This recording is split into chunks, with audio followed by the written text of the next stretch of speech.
Hello dear students, आप सभी का एक्सपी क्लासेस में स्वागत है।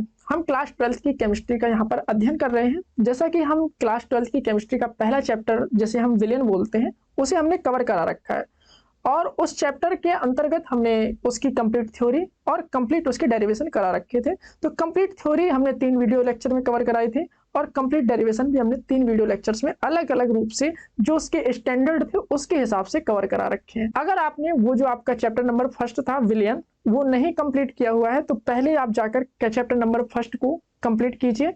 वो हमारी डिस्क्रिप्शन में जो आपका प्लेलिस्ट है उसकी लिंक मिल जाएगी और आप वहां से जाकर उसे कंप्लीट कर सकते हैं, जिसे हमें बहुत ही डिटेल में पढ़ा हुआ है।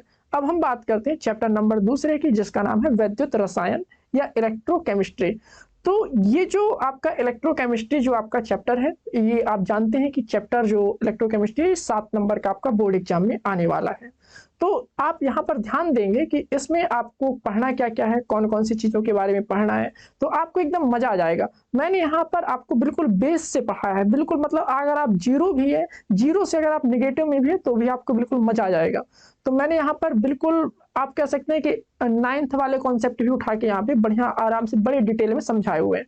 जैसे यहाँ पर ऑक्सीडेशन रिएक्शन के बारे में समझाया है, रिडक्शन के बारे में समझा रखा है, रिडॉक्स रिएक्शन के बारे में समझा रखा है। फिर उसके बाद जो आपका चैप्टर शुरू होता है उसके बाद फिर बहुत डिटेल में बता रखा है। तो आप इस वीडियो लेक्चर के अंतर्गत क्या क्या पढ़ेंगे तो उसके बारे में हम चर्चा करते हैं। तो इस वीडियो लेक्चर के अंतर्गत आप पढ़ने वाले हैं, तो ये आपका वीडियो लेक्चर नंबर पहला होने वाला है, जिसके अंतर्गत आपको पढ़ना है ऑक्सीडेशन क्या होता है, यानी ऑक्सीकरण क्या होता है। ऑक्सीकरण जब आप उसे पढ़ेंगे तो ऑक्सीकरण के अंतर्गत क्या क्या पढ़ा है, तो मैंने इसे बहुत डिटेल में एक्सप्लेन किया हुआ है कि ऑक्सीकरण होता क्या है, कैसे कैसे इन चीजों पर ये डिपेंड करता है, किस प्रकार से हम इसे समझते हैं, कितनी बहुत सारी रिएक्शंस इसके एग्जांपल्स के रूप में लिए हुए हैं।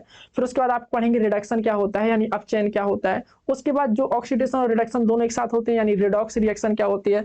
उसके बाद आपको पढ़ना है कि जो आपकी सेल हैं, सेल कितने प्रकार की होती हैं। सेल के बाद फिर आपको पढ़ना है कि जो आपकी सेल में एक टाइप है आपका विद्युत रासायनिक सेल, तो उसकी चर्चा इसमें की गई है। तो इस वीडियो लेक्चर के अंतर्गत बस इतना ही किया गया है। तो चलिए अब हम इसे बिना किसी देरी के शुरू करते हैं। सबसे पहले हम चर्चा करते हैं भाई इलेक्ट्रोकेमिस्ट्री होता क्या है, इसमें होना क्या है इलेक्ट्रोकेमिस्ट्री। तो सुनिएगा मेरी बात को, आप इसे देख सकते हैं अच्छे से कि इसमें दो लोग मिलके बने हुए हैं, एक आपका इलेक्ट्रिसिटी और दूसरी आपकी केमिस्ट्री। दो लोग छिपे हुए हैं, दो लोग छुपे हैं, कोई दिक्कत नहीं है। तो आखिर इसमें कुछ ना कुछ तो कनेक्शन होगा ही, है ना, कुछ ना कुछ तो होने ही वाला होगा। तो यहाँ पर ये इलेक्ट्रिसिटी और केमिस्ट्री, इन दोनों के बीच क्या रिलेशन चल रहा है। ओके, यानी आप देखेंगे कि कहीं कहीं पर केमिकल इक्वेशन देखने को मिलेंगी, है ना, और फिर आपको क्या है इलेक्ट्रिसिटी देखने को मिलेगी। तो जैसा कि हमारा पहला टॉपिक था ऑक्सीडेशन एंड रिडक्शन रिएक्शंस, तो स्टार्ट करते हैं कि भाई ऑक्सीडेशन और रिडक्शन रिएक्शन होती क्या है। तो हम चर्चा करते हैं एक चीज की जिसका नाम है ऑक्सीकरण, ऑक्सीडेशन, ठीक है। क्योंकि हमें ऑक्सीडेशन और रिडक्शन समझे बिना आगे हम समझने का मतलब ही नहीं कुछ, है ना। क्योंकि जब वहां पर सेल रिएक्शन होंगे तो आपको पता ही नहीं चलेगा कि भाई इसका ऑक्सीडेशन हो रहा है कि रिडक्शन हो रहा है। जब अपने को यही नहीं पता चलेगा कि भाई एक्स में ऑक्सीडेशन हो रहा है या रिडक्शन हो रहा है, तो फिर अपन आगे ऐसे काम चलाने से क्या मतलब है ना। तो ये भले ही कक्षा 9, 10, 11 में आपने पढ़ रखा है, मैं आपको फिर से बता दे रहा हूँ ऑक्सीडेशन और रिडक्शन के बारे में, ठीक है।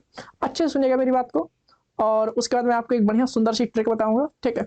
तो यहाँ पर आप देखेंगे ऑक्सीडेशन क्या होता है, ऑक्सीकरण, ठीक है। तो प्राचीन काल में ये माना जाता था, है ना, प्राचीन अवधारणा ये थी आपकी कि भाई ऑक्सीडेशन मीन्स ये होता है कि आपका addition of oxygen is known as oxidation.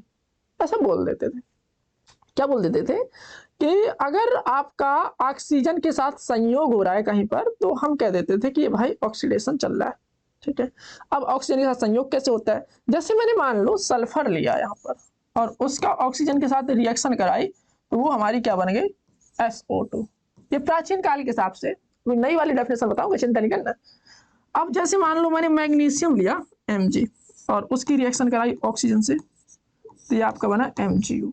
Okay, तो कह सकते हैं आपके ऑक्सीकरण में क्या होना है कि भाई ऑक्सीडेशन में ये होता है आपका कि आपका ऑक्सीकरण, ऑक्सीजन जो है वो आपका क्या होता है जुड़ जाता है। ये आप पहले आप जानते थे, पहले जमाने की बात है।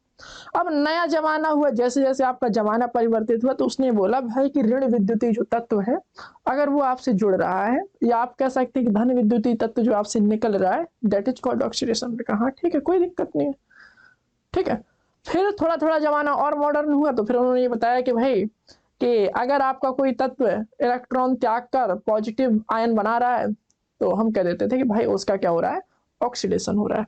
ठीक है, उसने अगर कहा कि भाई यहाँ पर जैसे मान लो जिंक था और वह जो है इलेक्ट्रॉन त्याग कर कुछ इस तरह से शकल सूरत अपनी ले रहा है, तो हम क्या कहेंगे कि भाई ये जो आपका जिंक है इसका क्या हो रहा है, ऑक्सीडेशन हो रहा है। ठीक है, तो हम क्या कह सकते हैं, हम ये कह सकते हैं कि भाई अगर कोई एटम, परमाणु या आयन इलेक्ट्रॉन को त्याग रहा है तो हम कह देते हैं भाई उसका ऑक्सीडेशन हो रहा है। ठीक है, क्लियर, इतना ध्यान रखना।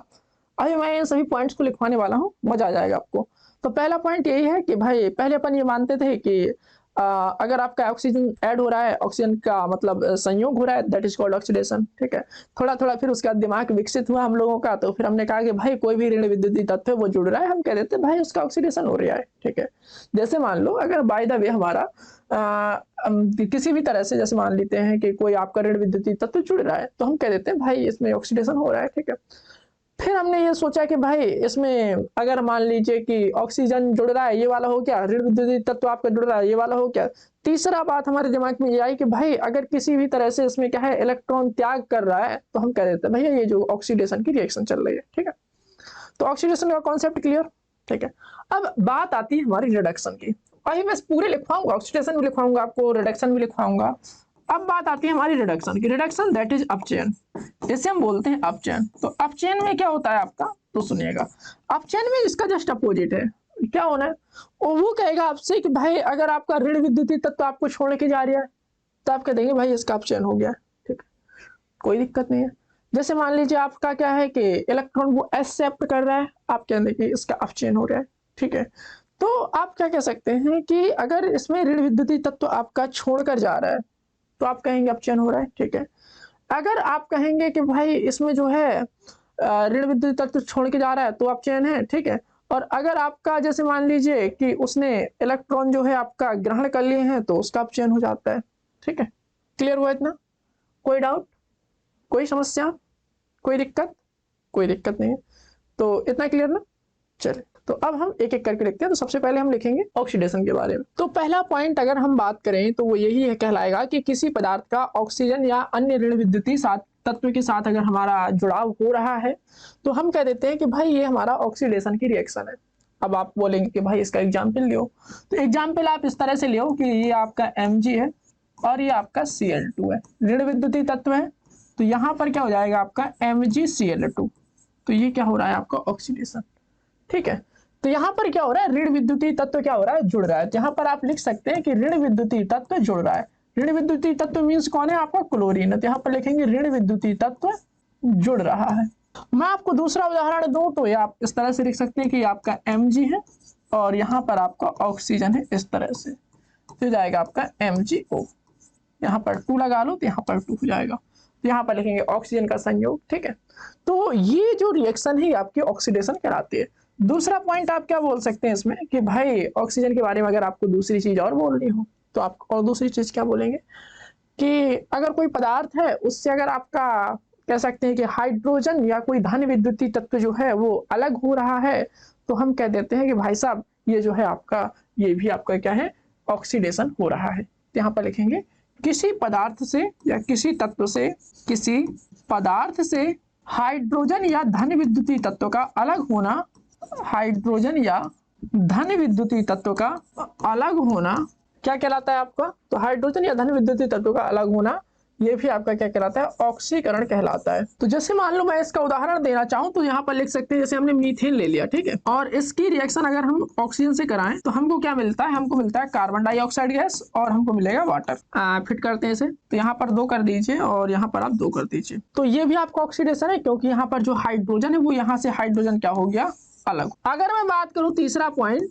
तो किसी भी तत्व की संयोजकता में वृद्धि होना भी क्या कहलाता है, आपका ऑक्सीडेशन कहलाता है। तो यहाँ पर लिख सकते हैं किसी तत्व की संयोजकता में वृद्धि होना भी ऑक्सीडेशन कहलाता है। किसी तत्व की संयोजकता में वृद्धि होना, संयोजकता जानते हैं ना, भी ऑक्सीडेशन कहलाता है। ओके, कैसे बोलेंगे, जैसे मैंने ले लिया यहाँ पर PCl3, तो यहाँ पर आप देखेंगे संयोजकता 3 है और Cl2 आपका जुड़ गया तो अब आपका हो गया PCl5, तो यहाँ संयोजकता कितनी हो गई, 5 हो गई। ठीक है, तो बात वही है कि अगर आपका कोई ऋण विद्युतीय तत्व जुड़ रहा है तो आपका ऑक्सीडेशन है, ठीक है। अगर इलेक्ट्रॉन त्यागे जा रहे हैं तो आपका ऑक्सीडेशन है, ठीक है। और अगर आपका हाइड्रोजन या धन विद्युतीय तत्व जो है हमारा वो अलग हो रहा है तो भी आपका क्या है, ऑक्सीडेशन है। इतना क्लियर? कोई दिक्कत, कोई समस्या? कोई समस्या नहीं। चलिए अगला पॉइंट और लिख लेते हैं। तो अगला पॉइंट इलेक्ट्रॉन के आधार पर लिख लेते हैं। क्या लिखेंगे कि जब किसी परमाणु, अणु या आयन के द्वारा इलेक्ट्रॉनों का त्याग किया जाता है तो वो जो प्रोसेस कहलाती है वह आपके ऑक्सीडेशन कहलाती है, ठीक है।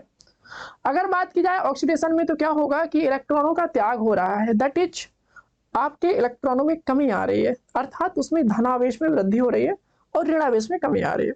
तो इससे होगा क्या, तो ऑक्सीडेशन नंबर की जो वैल्यू है या ऑक्सीडेशन स्टेट जैसे आप बोलते हैं, या जैसे हम ऑक्सीडेशन संख्या बोलते हैं या ऑक्सीकरण संख्या बोलते हैं, उसमें क्या हो जाती है, वृद्धि। अर्थात अगर मैं बात करूं कि ऑक्सीकरण संख्या में वृद्धि को ही हम क्या कहते हैं, ऑक्सीडेशन कहते हैं। मैं आपको बता दूं अच्छी तरह से कि ये आपने चैप्टर बहुत डिटेल में ऑक्सीडेशन, रिडक्शन, रिडॉक्स रिएक्शन ये आपने क्लास 11th में पढ़ रखा है। मैं फिर भी आपको, ताकि आपका कॉन्सेप्ट सही रहे, मैं आपको इन चीजों को दोबारा बता दे रहा हूँ, ठीक है। तो ऑक्सीडेशन के बारे में, इलेक्ट्रॉनों के संबंध में एक और धारणा है कि भाई अगर कोई तत्व, कोई परमाणु, कोई अणु, कोई आयन, कुछ भी हो, अगर आपका इलेक्ट्रॉन त्याग रहा है, ठीक है, तो इलेक्ट्रॉन त्यागने को ही हम बोलते हैं ऑक्सीडेशन, ठीक है। इलेक्ट्रॉन त्यागने का मतलब यह है कि उसने इलेक्ट्रॉन त्याग कर धनावेश बना लिया है। तो अगर मैं बात करूं ऑक्सीडेशन में तो इलेक्ट्रॉन त्यागता है अर्थात धनावेश बनता है, अर्थात ऋणावेश में कमी आती है।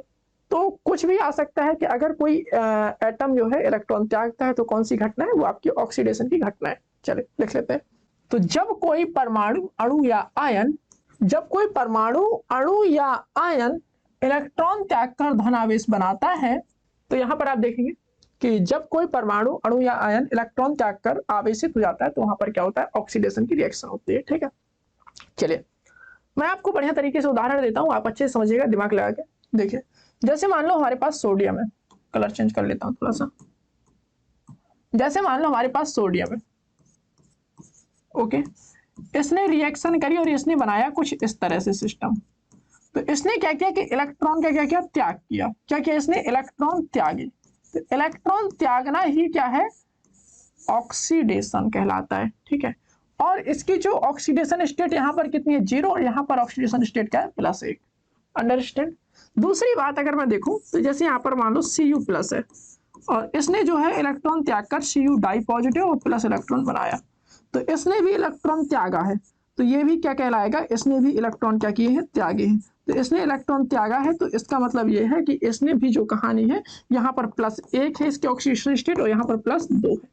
जैसे मान लो और लिखने उदाहरण, तो उदाहरण बहुत सारे हैं, उदाहरण की कमी थोड़ी ना है। जैसे मान लो यहाँ पर जिंक लिखा है और जिंक की अगर मैं कहानी देखूं तो यहाँ पर जिंक डाई पॉजिटिव +2 इलेक्ट्रॉन। तो यहाँ पर भी जो क्या हो रहा है, ये जो हो रहा है ये भी आपका ऑक्सीडेशन हो रहा है। क्यों हो रहा है, तो लेफ्ट हैंड साइड में आप देखेंगे कितनी है ऑक्सीडेशन संख्या, 0, और यहाँ पर ऑक्सीडेशन संख्या कितनी है, 1, ठीक है। अब एक और देखो थोड़ा बड़ा सा है ना, यहाँ पर मान लो ये लिखा है आपका FeCN का होल 4, यहाँ पर लिखा है मान लीजिए 4 नेगेटिव, और ये आपका इलेक्ट्रॉन त्याग कर बन रहा है आपका FeCN का होल 4, और यहाँ पे आपका बन रहा है 3 नेगेटिव।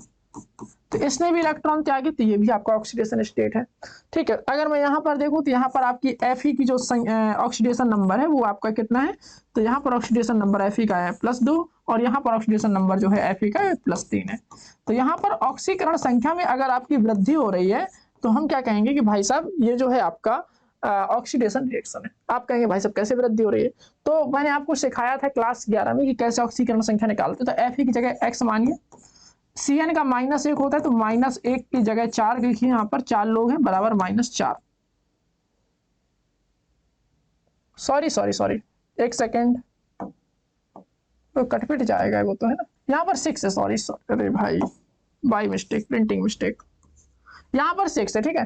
तो FeCN का होल 6 ऊपर -4 लिखा हुआ है, यहाँ FeCN का होल 6 ऊपर -3 लिखा हुआ है। अगर मैं इसे देखूं तो ये आपको कुछ इस तरह से होगा, 6 और बराबर -4। तो जाएगा x माइनस 6 बराबर -4, यहाँ पर x बराबर देखें तो +2 है, यहाँ पर +2 आया। और यहाँ पर देखूं तो ये हो जाएगा x माइनस 6 बराबर -3, तो यहाँ पर x बराबर क्या आ जाएगा +3। ठीक है, तो कुल मिलाकर अगर मैं बात करूं, आपको अगर रिएक्शन देखने को मिल जाए तो आप क्या बोलेंगे कि भाई ये जो है रिएक्शन जो है ऑक्सीडेशन की हो रही है कि रिडक्शन की हो रही है, ये तो आपको पता चल ही जाएगा। ठीक है, चल जाएगा ना। हाँ चलो, जैसे मान लो मैं आपको उदाहरण दूं कि कुछ आपका इस तरह से सिस्टम चल रहा है, Zn वाला तो दे दिया मैंने। जैसे मान लो मैंने आपको उदाहरण दिया कि आपका सिल्वर है और सिल्वर ने जो इलेक्ट्रॉन है वो त्याग दिए, तो वो आपका कुछ इस तरह से बन रहा है। तो आप क्या कहेंगे कि भाई साहब ये जो है आपका ये जो रिएक्शन है ये आपकी रिएक्शन ऑक्सीडेशन स्टेट वाली है, ऑक्सीडेशन रिएक्शन है। ठीक है, तो ऐसी रिएक्शन जिसमें कोई परमाणु, अणु या आयन, या कोई परमाणु हो गया, कोई अणु हो गया, कोई आयन हो गया, अगर उसके ऋणावेश में कमी आ रही है या हम कहें कि उसके धनावेश में वृद्धि हो रही है, तो वो जो रिएक्शन होती है वो क्या कहलाती है? आपकी ऑक्सीडेशन रिएक्शन या ऑक्सीकरण अभिक्रिया। ठीक है, तो ऑक्सीकरण अभिक्रिया के बारे में हमने बहुत डिटेल में पढ़ रखा है कि भाई ऑक्सीजन से योग, ऋण विद्युतीय तत्वों से योग, हाइड्रोजन से वियोग, इलेक्ट्रॉन का त्यागना ऑक्सीडेशन कहलाता है। अब हम बात करेंगे अगला जो व्यक्ति है वो है हमारा रिडक्शन। तो समझ तो चुके ही थे रिडक्शन के बारे में, बस लिखना है हमको। रिडक्शन रिएक्शन हिंदी में बोले तो अपचयन अभिक्रियाएं। आप कह रहे कहीं पढ़ा रहे हैं? पढ़ा इसीलिए रहे हैं भाई कि अगर आप ये नहीं पढ़ेंगे तो आगे सेल की अभिक्रिया नहीं समझ में आएंगी, क्योंकि वहां पर पता चलेगा कि भाई ये आपकी ऑक्सीकरण अभिक्रिया कौन सी है और रिडक्शन अभिक्रिया कौन सी। जब पता ही नहीं चलेगा तो काम कैसे बनेगा भाई, है ना।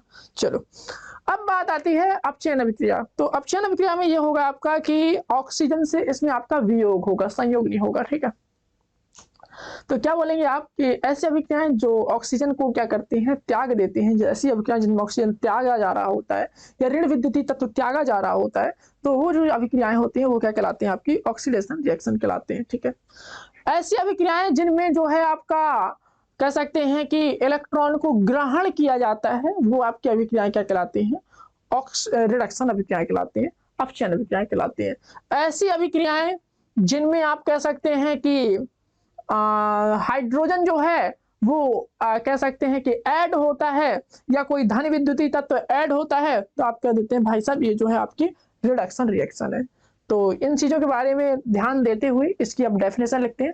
क्या बोलेंगे कि ऐसी अभिक्रियाएं जिनमें आपका कोई ऋण विद्युतीय तत्व निकल रहा है या कोई धन विद्युतीय तत्व आ रहा है, जुड़ रहा है, या आप कहेंगे कि इलेक्ट्रॉन जो है इस पे ले रहा है, इलेक्ट्रॉन ले रहा होता है, तो आप कहेंगे भाई साहब ये जो है आपका अपचयन अभिक्रिया है। ठीक है, जैसे मैं आपको बता दूं कि जैसे मैंने बात की कि यहाँ पर जैसे मान लो मेरे पास Cu डाई पॉजिटिव था, अब इसने यहाँ पर ऐसे 2 इलेक्ट्रॉन लिए और ये बन गया आपका Cu, ये आपको गया रिडक्शन रिएक्शन। जैसे मान लो मेरे पास ये सिल्वर है और इसने 1 इलेक्ट्रॉन ग्रहण किया और ये बन गया आपका सिल्वर, तो ये हो गया आपका रिडक्शन रिएक्शन। तो इसी चीजों को आगे बढ़ाते हुए लिखना है। ठीक है, तो अगर मैं यहाँ पर उदाहरण देना चाहूँ आपको तो क्या बोलेंगे कि किसी पदार्थ में से ऑक्सीजन या अन्य ऋण विद्युतीय तत्वों का बाहर निकलना क्या कहलाता है? आपका अपचयन कहलाता है, जिसे हम रिडक्शन बोलते हैं। अगर हम यहाँ पर उदाहरण की चर्चा करें तो इसका जो उदाहरण होगा वो होगा, जैसे मान लो हमने जिंक ले लिया, जिंक ऑक्साइड। अब हम इसे देख रहे हैं तो ये आपका जिंक में अपचयित हो गया, यानी ऑक्सीजन आपका बाहर निकल गया। दैट इज कॉल्ड आपका कि भाई ये जो है आपका बाहर निकल रहा है, तो इसी जो जिंक ऑक्साइड है वो कहीं में अपचयित हो गया। तो यहाँ पर लिखेंगे जिंक ऑक्साइड जिंक में अपचयित हो गया। यहाँ पर आप लिख सकते हैं कि जिंक ऑक्साइड जिंक में अपचयित हो गया। अंडरस्टैंड? मतलब आपका ऑक्सीजन या कोई ऋण विद्युतीय तत्व जो है वो आपका क्या हो जाएगा? बाहर निकल के गायब हो जाएगा। ठीक है, बाहर निकल जाएगा, तो उसे हम बोलेंगे कि भाई ये जो है हमारा क्या है? रिडक्शन चल रहा है। ठीक है, चलिए अब हम बात करते हैं दूसरे पॉइंट की। दूसरा पॉइंट क्या बोलेंगे कि किसी पदार्थ में से हाइड्रोजन या अन्य कोई धन विद्युतीय तत्व है वो आपका अगर जुड़ रहा है तो हम कह देंगे कि ये आपका रिडक्शन हो रहा है। तो यहाँ पर लिखेंगे किसी पदार्थ में हाइड्रोजन या कोई अन्य धन विद्युतीय तत्व, किसी पदार्थ में हाइड्रोजन या कोई अन्य धन विद्युतीय तत्व का जुड़ना रिडक्शन कहलाता है। उदाहरण देते हैं अपन, जैसे मान लो हमारे पास है I2 और इसमें क्या है? हाइड्रोजन जुड़ गया, तो ये आपका बना 2HI। ओके, तो यहां पर I2 क्या हो गया? अपचयित हो गया। ठीक है, तो हाइड्रोजन या कोई अन्य धन विद्युतीय तत्व क्या कर रहा है? जुड़ रहा है, तो हम कह देते हैं भाई साहब ये जो है आपका रिडक्शन चल रहा है। अंडरस्टैंड। चलिए अब हम बात करते हैं तीसरे पॉइंट की। अगला पॉइंट लिखते हैं, किसी तत्व की संयोजकता में कमी होना, किसी तत्व की संयोजकता में कमी होना रिडक्शन को प्रदर्शित करता है। ओके, अब देखते हैं यहाँ पे, जैसे मान लो हमारे पास SnCl4 है और यहाँ पर हमने देखा SnCl2 और Cl2 ऐसे ही टूट गया, ऐसे अपचयित हो गया। ठीक है, तो अगर मैं यहाँ पर देखूं तो यहाँ पर संयोजकता कितनी है, तो इसकी संयोजकता 4 है और यहाँ पर मैं देखूं इसकी संयोजकता कितनी है, तो यहाँ पर इसकी संयोजकता 2 है। तो संयोजकता में क्या आ गई, कमी आ गई। तो क्या हो गया आपका, यहाँ पर जो है आपका संयोजकता में कमी आ गई, तो इसे आप बोलेंगे कि ये जो है आपका रिडक्शन है। ठीक है, चलो एक बार सुन लो और अच्छे से, मजा आ जाएगा। तो सुनते हैं, अपचयन में क्या होता है कि भाई आपका कोई आप कह सकते हैं कि कोई आपका ऑक्सीजन हो गया, या आप कह सकते हैं कोई ऋण विद्युतीय तत्व है, वो बाहर का रास्ता नाप लेगा, आप कह देंगे भाई साहब ये जो है इसका अपचयन हो गया। जैसे मान लो मैं अगर FeCl3 की बात करूं, अगर वो बाय द वे आप इस तरह से उसे एडजस्ट करते हैं कि FeCl2 बन जाता है, तो आप कहेंगे भाई साहब इसका क्या हो गया, अपचयन हो गया, ये इसमें क्या हो गया, अपचयित हो गया। इस तरह से आप इसे बैलेंस कर सकते हैं। यहाँ Cl2 लगा लो, है ना, और आप यहाँ पर देख लीजिए कि कितने हो गए, यहाँ पर आप 2 लगा दो 6 हो गए, है ना, यहाँ पर आप 2 लगा 204 और 2 6 फिट हो गया। ठीक है, इस तरह से अगर आपका कुछ इस तरह से बैलेंस हो रहा है तो आप कहेंगे कि हाँ ये भाई साहब ये रिडक्शन है। अगर यहाँ पर देखो कि यहाँ पर ऑक्सीजन जो है वो आपका बाहर निकल रहा है, तो आप क्या कह रहे हैं कि अगर कोई आपका ऑक्सीजन हो गया या कोई भी आपका ऋण विद्युतीय तत्व है अगर आपका बाहर निकल रहा है, तो हम कह देंगे कि भाई साहब ये जो है आपका क्या है, अपचयन हो रहा है। ठीक है, ओके। दूसरा पॉइंट अगर हम बात करें दूसरे पॉइंट की, तो वो है आपका कि अगर आपका किसी पदार्थ में हाइड्रोजन हो गया या कोई भी अन्य धन विद्युतीय तत्व हो गया, अगर वो आपका क्या हो रहा है, जुड़ रहा है, तो हम कहेंगे कि इसमें क्या हो रहा है, रिडक्शन चल रहा है। ठीक है, तीसरा पॉइंट हमने देखा कि अगर आपका किसी भी पदार्थ में बढ़िया तरीके से अगर आपकी तत्व की जो संयोजकता है उसमें कमी आ रही है, तो हम कह देंगे कि इसमें भी क्या हो गया, रिडक्शन हो गया। इसके लिए हमने SnCl4 का एग्जाम्पल लिया, तो SnCl4 आपका SnCl2 और Cl2 में क्या हो गया, अपचयित हो गया। तो अगर हमने यहाँ पर देखा कि SnCl4 के लिए अगर हम देखते हैं तो संयोजकता में जो आपकी कमी है कितनी आ जाती है, 2 आ जाती है। तो इसी को हम बोल देते हैं कि भाई साहब ये जो है हमारा क्या है, तो ये जो है हमारा अपचयन की रिएक्शन को प्रदर्शित करता है। ठीक है, क्लियर इतना। चलिए अब हम आगे चलते हैं, एक पॉइंट और बचा तो उसे आगे लिखेंगे। तो इलेक्ट्रॉनों के आधार पर अगर हम देखें तो क्या बोलेंगे कि भाई अगर कोई ऐसी अभिक्रिया चल रही है जिसमें आपका कोई तत्व है, कोई परमाणु है, कोई अणु है या आयन है, तो कोई परमाणु, अणु या आयन, कोई एटम, मॉलिक्यूल और आयन अगर आपका इलेक्ट्रॉन को आप कह दीजिए कि भाई साहब ग्रहण कर रहा है, तो वो उस कहेंगे आपका कि इसका अपचयन हो रहा है।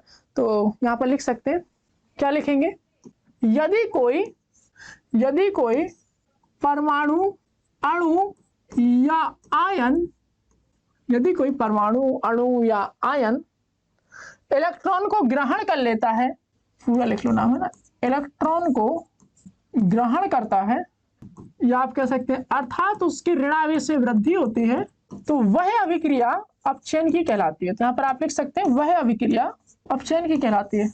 एग्जाम्पल अगर मैं देखूं तो वही एग्जाम्पल पुराना घिसा पिटा एग्जाम्पल, कौन सा, Cu डाई पॉजिटिव अगर मैंने ले लिया और यह है आपका 2 इलेक्ट्रॉन उसने ग्रहण करे, तो ये क्या बन गया आपका Cu इस तरह से। तो इसने क्या किया कि इलेक्ट्रॉनों को ग्रहण किया, तो यहाँ पर लिखेंगे कि Cu डाई पॉजिटिव 2 इलेक्ट्रॉन ग्रहण करके Cu में अपचयित हो गया। देखो मैं आपको बढ़िया तरीके से एक चीज और समझाता हूँ। जैसे अपन ने अभी पढ़ा था थोड़ी देर पहले कि Zn जो है ये अलग चीज है। ठीक है, ठीक है, अपन ने क्या पढ़ा था, Zn से क्या बना था आपका, Zn di positive plus 2 electron, और अभी अपन ने पढ़ा कि Cu डाई पॉजिटिव ने 2 इलेक्ट्रॉन ग्रहण करे, तो ये आपका बना Cu इस तरह से। अगर हमने जोड़े तो ये आपका इससे ये कैंसिल हो जाएगा, तो जाएगा आपका Zn plus Cu di positive after reaction Zn di positive plus Cu। ठीक है, तो यहाँ पर आप देखें कि जो जिंक है, जिंक का क्या हो रहा है, ऑक्सीडेशन हो रहा है, और ये जो भाई साहब है इनका क्या हो रहा है, रिडक्शन हो रहा है। तो अगर कोई अभिक्रिया में ऑक्सीडेशन और रिडक्शन दोनों साथ साथ हो रहे हो तो उसे आप बोलते हैं रिडॉक्स रिएक्शन।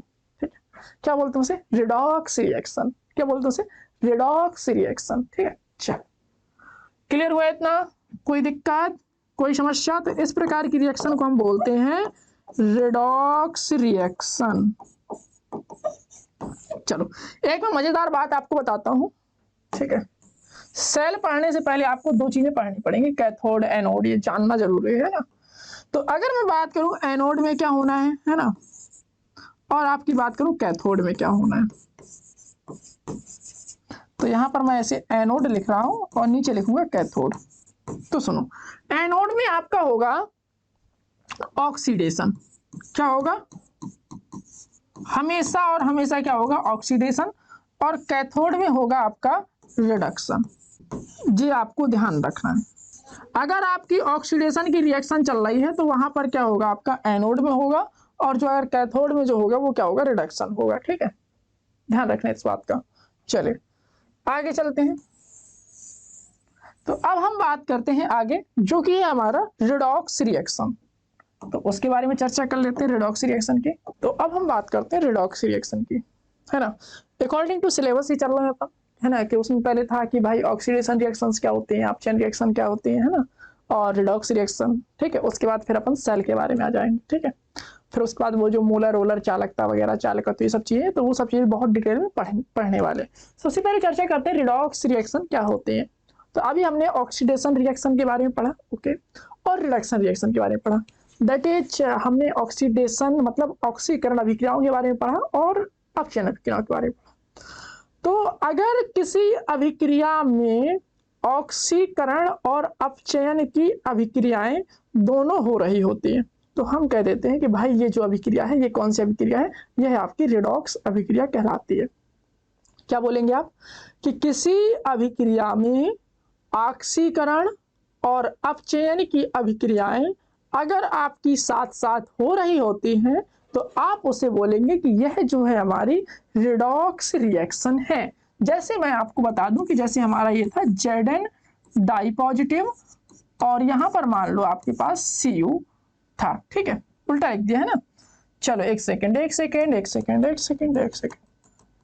जैसे मैंने मान लो इस तरह से लिखा है Zn plus Cu di positive, तो यहां पर मैं देखूंगा तो ये आपका Zn di positive plus Cu, तो ये जो आपका क्रिया है ये आपका सॉलिड होता है। यहाँ पर आप कहेंगे कि दिस इज एक्वस, यहाँ पर आप कहेंगे कि ये आपका सॉलिड है और ये आपका क्या है, एक सेकेंड, अरे उल्टा क्यों लिख देता हूं मैं, ये आपका एक्वस है और ये आपका सॉलिड।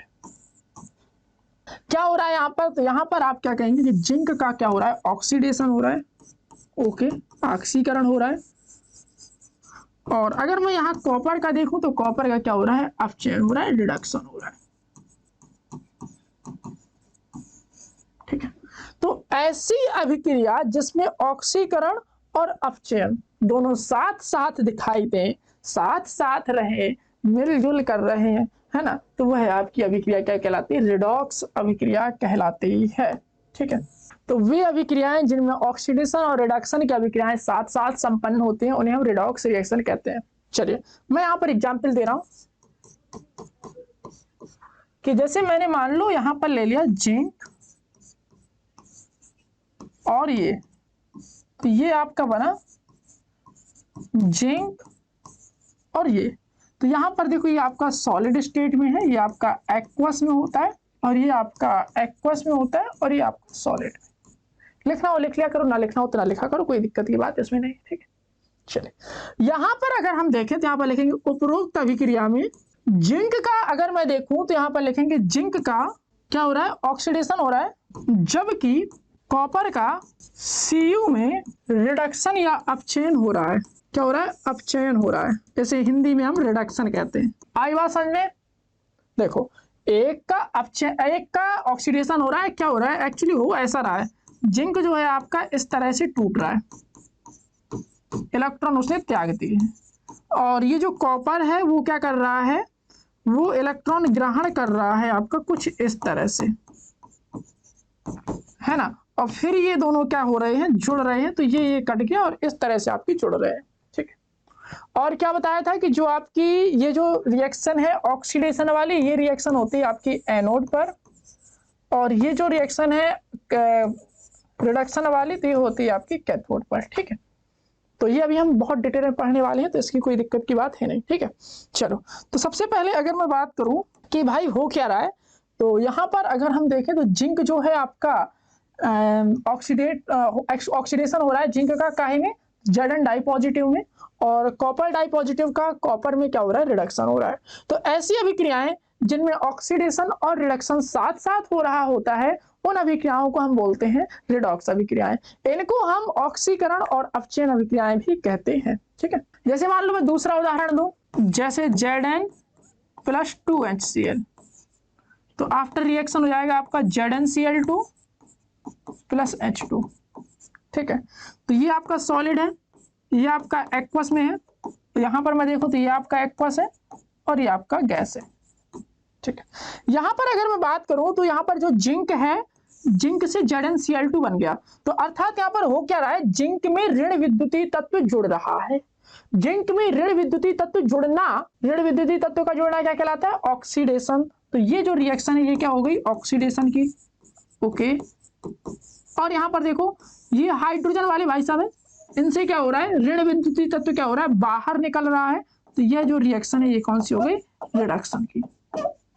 तो ऑक्सीडेशन और रिडक्शन साथ साथ घटित हो रहा है, तो आप क्या कहेंगे कि भाई ये जो है आपकी अभिक्रिया कौन सी है, रिडॉक्स अभिक्रिया है। ओके, तो इस तरह से आप इसे क्या कर सकते हैं, लिख सकते हैं, डिटेल में समझा सकते हैं। आई बात समझ में? चलिए, तो अब हमारा क्या है कि रिडॉक्स अभिक्रिया हो गई और आपकी कह सकते हैं कि ऑक्सीडेशन रिडक्शन, ये टॉपिक हो गए। अब हम बात करते हैं जो हमारा मेन टॉपिक है, जो हमको पढ़ना है, इलेक्ट्रोकेमिस्ट्री, दैट इज वैद्युत रसायन। अब वैद्युत रसायन के बारे में अगर मैं चर्चा करूं, इलेक्ट्रोकेमिस्ट्री के बारे में, कि भाई ये है क्या, है ना, इसका हमें अध्ययन करना है और इसके बारे में हमें डिटेल में समझना है। तो अगर मैं इसे देखूं तो इसमें एक कहानी तो ये होगी कि भाई इसमें इलेक्ट्रिकल एनर्जी जो है आपकी, वो आपकी केमिकल एनर्जी में क्या होगी, चेंज होगी। ओके, और दूसरी कहानी ये है कि इसकी जो केमिकल एनर्जी है, रासायनिक ऊर्जा जो है आपकी, वो वैद्युत ऊर्जा में चेंज होगी। मैंने कहा ये भी ठीक है भाई, इलेक्ट्रिकल एनर्जी। ओके, अब समझना ये है कि आखिर ये जो सिस्टम है, केमिकल रिएक्शन से वैद्युत ऊर्जा हमको कैसे मिलेगी, वैद्युत ऊर्जा से हमारी केमिकल रिएक्शंस कैसे होंगी, तो इन सब चीजों के बारे में हमको अब समझना है। ठीक है, तो इसमें सबसे पहले दो टर्म आते हैं। एक टर्म का नाम है आपका स्पॉन्टेनियस रिएक्शन, स्पॉन्टेनियस रिएक्शन ये क्या होती है, और एक टर्म आता है आपका non spontaneous reaction, non spontaneous reaction. अभी दोनों को बड़े ही डिटेल में, बड़े ही अच्छे से समझेंगे दोनों ही टर्म के बारे में। कि अगर मैं बात करूं स्पॉन्टेनियस का मतलब, तो स्पॉन्टेनियस को हिंदी में बोलते हैं स्वतः प्रवर्तित प्रक्रम। तो स्वतः प्रवर्तित मतलब खुद से ही काम करेगा, स्वतः प्रवर्तित। अभी मैं इसका मतलब और अच्छे समझाता हूं। स्वतः प्रवर्तित, स्वतः प्रवर्तित का मतलब क्या है, अब ये जो शब्द है, इंग्लिश का हो गया चाहे हिंदी का हो गया, दोनों थोड़ी भारी भारी शब्द है ना, इनका तात्पर्य आप समझ लीजिए, मजा आ जाएगा। स्वतः प्रवर्तित का मतलब ये है कि वो अभिक्रिया खुद से ही हो रही है, उसे कराने के लिए किसी प्रकार की बाहरी एनर्जी की आवश्यकता नहीं है। जैसे मान लो मैंने देखा, मान लेते हैं कि आपने देखा कि जैसे मान लो हम पहाड़ है, पहाड़ से झरना बह रहा है, समझना, कल्पना कीजिए आप यहाँ पर इस तरह से बढ़िया तरीके से पहाड़ या पठार है और यहाँ से ऐसे झरना बह रहा है, ऐसे tip tip tip tip tip tip tip tip. कोई दिक्कत है? कोई आप बाहर से काम कर रही हैं क्या? नहीं ना, तो बढ़िया तरीके से झरना बह रहा है, बहने दो, कोई दिक्कत नहीं। तो जो काम अपने आप चल रहा है, उसमें कोई हस्तक्षेप नहीं कर रहा है, बढ़िया तरीके से चल रहा है, कोई दिक्कत की बात नहीं है, तो आप कहेंगे भाई साहब ये जो है स्पॉन्टेनियस काम चल रहा है, कोई दिक्कत की बात नहीं है। तो नॉन स्पॉन्टेनियस क्या है? नॉन स्पॉन्टेनियस ये है कि पानी नीचे नीचे से ऊपर चढ़ने लगे। जैसे मान लो पानी जो है ऐसे न जाके झरना के ऊपर चढ़ने लगे, तो ये हो जाएगा नॉन स्पॉन्टेनियस। ऐसे थोड़ी चढ़ेगा, चढ़ेगा क्या, कैसे चढ़ाना पड़ेगा, तो हम यहाँ पर मोटर धर के चढ़ाएंगे, और कोई रास्ता है नहीं। तो मोटर धरेंगे तो फिर हमें क्या है कि बाह्य कार्य की आवश्यकता पड़ेगी। है ना। तो हमें क्या है कि उसे प्रवर्तित करना पड़ेगा, हमें ऊपर से उस पर क्या है कुछ ना कुछ देना पड़ेगा, भाई ये एनर्जी ले लो, हमारा ये काम कर दो। तो कहने का मतलब यह है कि स्वतः प्रवर्तित का मतलब ये होता है भाई कि अभी मैं आपको और अच्छा एग्जाम्पल दूंगा, आपको मजा आ जाएगा, है ना। आपसे ही रिलेटेड करके एग्जाम्पल दूंगा बढ़िया सा। स्वतः प्रवर्तित का मतलब आप पहले ये समझिए कि भाई वो काम जो है अपने आप हो रहा होता है, उसमें आप कोई दिक्कत की बात नहीं है। जैसे मान लो मैंने ये पेन है, अगर मैं यहाँ से छोड़ दूं तो नीचे गिरेगा, ठीक है, स्वतः प्रवर्तित प्रक्रम। अगर नीचे रखा हुआ है पेन तो बिना किसी में आ जा ऊपर आ जा, तो आ जाएगा क्या? ऊपर नहीं आएगा। तो ये हो जाएगा आपका स्वतः अप्रवर्तित प्रक्रम। जब कोई आपका नीचे से उठा के देगा तब आपके हाथ में आएगा, ठीक है। ऐसे उदाहरण मैं आपको एक दे दूं, बहुत शानदार तरीके से मैंने सोचा है। जैसे मान लो कि बच्चे जो हैं कई प्रकार के होते हैं, है ना, तो उनके बारे में चर्चा करते हैं। जैसे मान लो एक आपका बच्चा है इस तरह से, आप जैसा कोई बच्चा है इस तरह से, ठीक है, ठीक है, ये कोई बच्चा है, ठीक है। अब ये बच्चा जो है ये सेल्फ मोटिवेटेड टाइप का आदमी है, खुद से पढ़ता है। क्या करता है? खुद से पढ़ाई करता है, खुद से पढ़ाई करता है, मारपीट की कोई जरूरत नहीं है, टाइम से खाना खा लेता है, टाइम से खेल वेल लेता है और बढ़िया अपना किताबों में लगा रहता है। थोड़ी बहुत इंस्टाग्राम चला लेता है, वो अलग बात है, ठीक है। इसके बाद बात आती है कि एक है हमारा रील्स में नाचने वाला बंदा।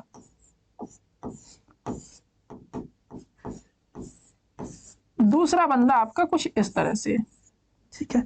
ये क्या करता है? ये दिन भर रील्स देखता है इंस्टाग्राम की, दिन भर यूट्यूब के शॉर्ट्स देखता है, ठीक है। इसका मन पड़ जाता है तो क्या है कि रील्स में नाचने लगता है, ठीक है। तो अब इसको क्या कराना है? पढ़ाई करानी है। तो इसका पढ़ाई में क्या है? मन नहीं लगता है, ठीक है। तो इसका पढ़ाई में मन कैसे लगेगा? जब हम इस पर बाह्य बल अप्लाई करेंगे, उसे कुटाई देंगे, फोन छुड़ा लेंगे, है ना, तो तब ये क्या करेगा? खुद से पढ़ाई करना शुरू करेगा। जब हम इसे कुटाई देंगे तब पढ़ेगा, तभी पढ़ेगा ना, ठीक है। तो इसका मतलब यह है कि भाई जब आप इसे कुटाई देंगे तो इस पर क्या हो रहा है कि इस पर आप एनर्जी दे रहे हैं, एक्सटर्नल एनर्जी की आवश्यकता पड़ रही है, दैट इज नॉन स्पॉन्टेनियस। और यहाँ पर खुद से पढ़ाई कर रहा है, मस्त आदमी है तो खुद से पढ़ाई कर रहा है, खुद तो स्पॉन्टेनियस, कोई दिक्कत ही नहीं है। तो ये स्वतः प्रवर्तित हो गया, ये स्वतः अप्रवर्तित हो गया, है। तो जैसे आप लोग हैं तो आप लोग क्या करते हैं? पढ़ते कब हैं? तो आप लोग पढ़ते हैं एग्जाम टाइम। अभी आप क्या कर रहे हैं? अभी आपका ये वाला रोल जो है आपका चल रहा है, कोई दिक्कत नहीं, अभी एग्जाम बहुत दूर है ना, आराम से चल रहा है काम, ठीक है। लेकिन जब आपके एग्जाम पास आ जाएंगे तो आप सोचेंगे अरे अब ना ऐसा ना हो कि कहीं लटक जाए, है ना, फेल हो जाए। तो फेल होने के डर से फिर आप पढ़ेंगे, है ना, तो वो हो जाएगा आपका नॉन स्पॉन्टेनियस। अगर आप बिना डर के रोज पढ़ रहे हैं सेल्फ मोटिवेटेड होकर, तो आपका स्पॉन्टेनियस रिएक्शन है। तो स्पॉन्टेनियस का मतलब यह है कि आपको बाहर से कोई मतलब आपको समस्या की सामना नहीं करना पड़ रहा है, बढ़िया आराम से चलना पड़ रहा है, कोई दिक्कत नहीं है, तो वो आपका स्पॉन्टेनियस रिएक्शन है। जैसे आपका ये वाला बंदा है कि बढ़िया आपका खुद से पढ़ाई करता है, खुद से होमवर्क करता है, खुद से बढ़िया तरीके से याद कर लेता है, टाइम से खाना खा लेता है, तो वो आपके स्पॉन्टेनियस है। और ये आपका बंदा जो है वो नहाता नहीं है, सवेरे जागा, है ना, उठाया, बैठ क्रिकेट थोड़ी बहुत खेलाया, लौट के आया, तो उसने रील्स चलाई दिन भर रील्स चलाने के बाद रात भर उसने फोन में बात की, और फिर अगले दिन फिर उसने वही सिस्टम शुरू कर दिया। इससे कहा भाई पढ़ लो, तो क्या पढ़ेगा? टाइम से नहीं पढ़ेगा। तो इसको पढ़ाने के लिए क्या करना पड़ेगा? इसको कुटाई देनी पड़ेगी, तो यानी इस पर बाह्य एनर्जी की आवश्यकता लगेगी। तो जब बाह्य एनर्जी इस पर लगानी पड़ेगी तो वो कहलाएगा आपका नॉन स्पॉन्टेनियस। हम इस पर बाह्य एनर्जी लगा रहे हैं, ठीक है, और जिस पर बाह्य एनर्जी ना लगानी पड़े वो क्या कहलाता है? स्पॉन्टेनियस। समझ गए होंगे, ठीक है। अगर मैं बात करूं स्पॉन्टेनियस रिएक्शन में क्या होता है, तो जैसे भाई साहब केमिकल एनर्जी है, अगर आपकी इलेक्ट्रिकल एनर्जी में चेंज हो रही है तो वो आपकी स्पॉन्टेनियस रिएक्शन है। ओके, मतलब उसमें कोई दिक्कत की बात नहीं है, बढ़िया आराम से हो रहा है, कोई दिक्कत नहीं। नॉन स्पॉन्टेनियस में बाह्य एनर्जी की आवश्यकता होती है, तब जाकर आपका इलेक्ट्रिकल एनर्जी केमिकल एनर्जी में चेंज होती है। बस पूरे चैप्टर में यही पढ़ना है, ठीक है। हाँ, और इसी के विभिन्न प्रकार के उपयोग पढ़ने हैं, है ना। कहानी तो आपने सुनी ली, तो दोनों को लगे हाथ देख लेते हैं, ठीक है। तो अब हम बात करते हैं स्वतः प्रवर्तित रासायनिक अभिक्रिया या स्पॉन्टेनियस रिएक्शन और स्वतः अप्रवर्तित रासायनिक अभिक्रिया। समझा तो दिया था मैंने बढ़िया तरीके से, एग्जाम्पल देखे कि अगर कोई बच्चा कायदे से पढ़ रहा है, कोई दिक्कत की बात नहीं है, तो स्वतः प्रवर्तित है। अगर उसे कुटाई करके पढ़वा रहे हैं तो आपका स्वतः अप्रवर्तित है, ठीक है। चलिए तो वही कहानी है कि स्वतः प्रवर्तित में क्या है कि बाह्य ऊर्जा की आवश्यकता नहीं होती, जैसे आपका झरने से पानी गिर रहा है नीचे की तरफ तो स्वतः प्रवर्तित है, ठीक है। अब नीचे से ऊपर चढ़ाना है तो मोटर की जरूरत पड़ती है, तो स्वतः अप्रवर्तित है, इस तरह से, ठीक है। तो अगर मैं बात करूं केमिकल एनर्जी से इलेक्ट्रिकल एनर्जी बन रही है, तो वो आपका स्वतः प्रवर्तित अभिक्रिया है। और अगर यहाँ पर बात की जाए तो सेल की चर्चा आती है, तो आपका वोल्टेनिक सेल हो गया है ना, और आप कह सकते हैं गैल्वेनिक सेल हो गया, इस तरह से, ठीक है। और अगर मैं बात करूं स्वतः अप्रवर्तित अभिक्रिया की, तो इसके लिए क्या है कि हमें एक्सटर्नल एनर्जी की क्या होती है, आवश्यकता होती है। तो अब हम अगली स्लाइड के बारे में चर्चा करेंगे, दैट इज सेल। तो अब हम बात करते हैं सेल की, ठीक है। तो सेल जो होता है वो आपके यहाँ पर आपके सिलेबस में दो प्रकार के हैं, ठीक है। तो एक आपका इलेक्ट्रोकेमिकल सेल है और एक आपका विद्युत अपघटनी सेल है, या जैसे हम इलेक्ट्रोलिटिक सेल बोलते हैं।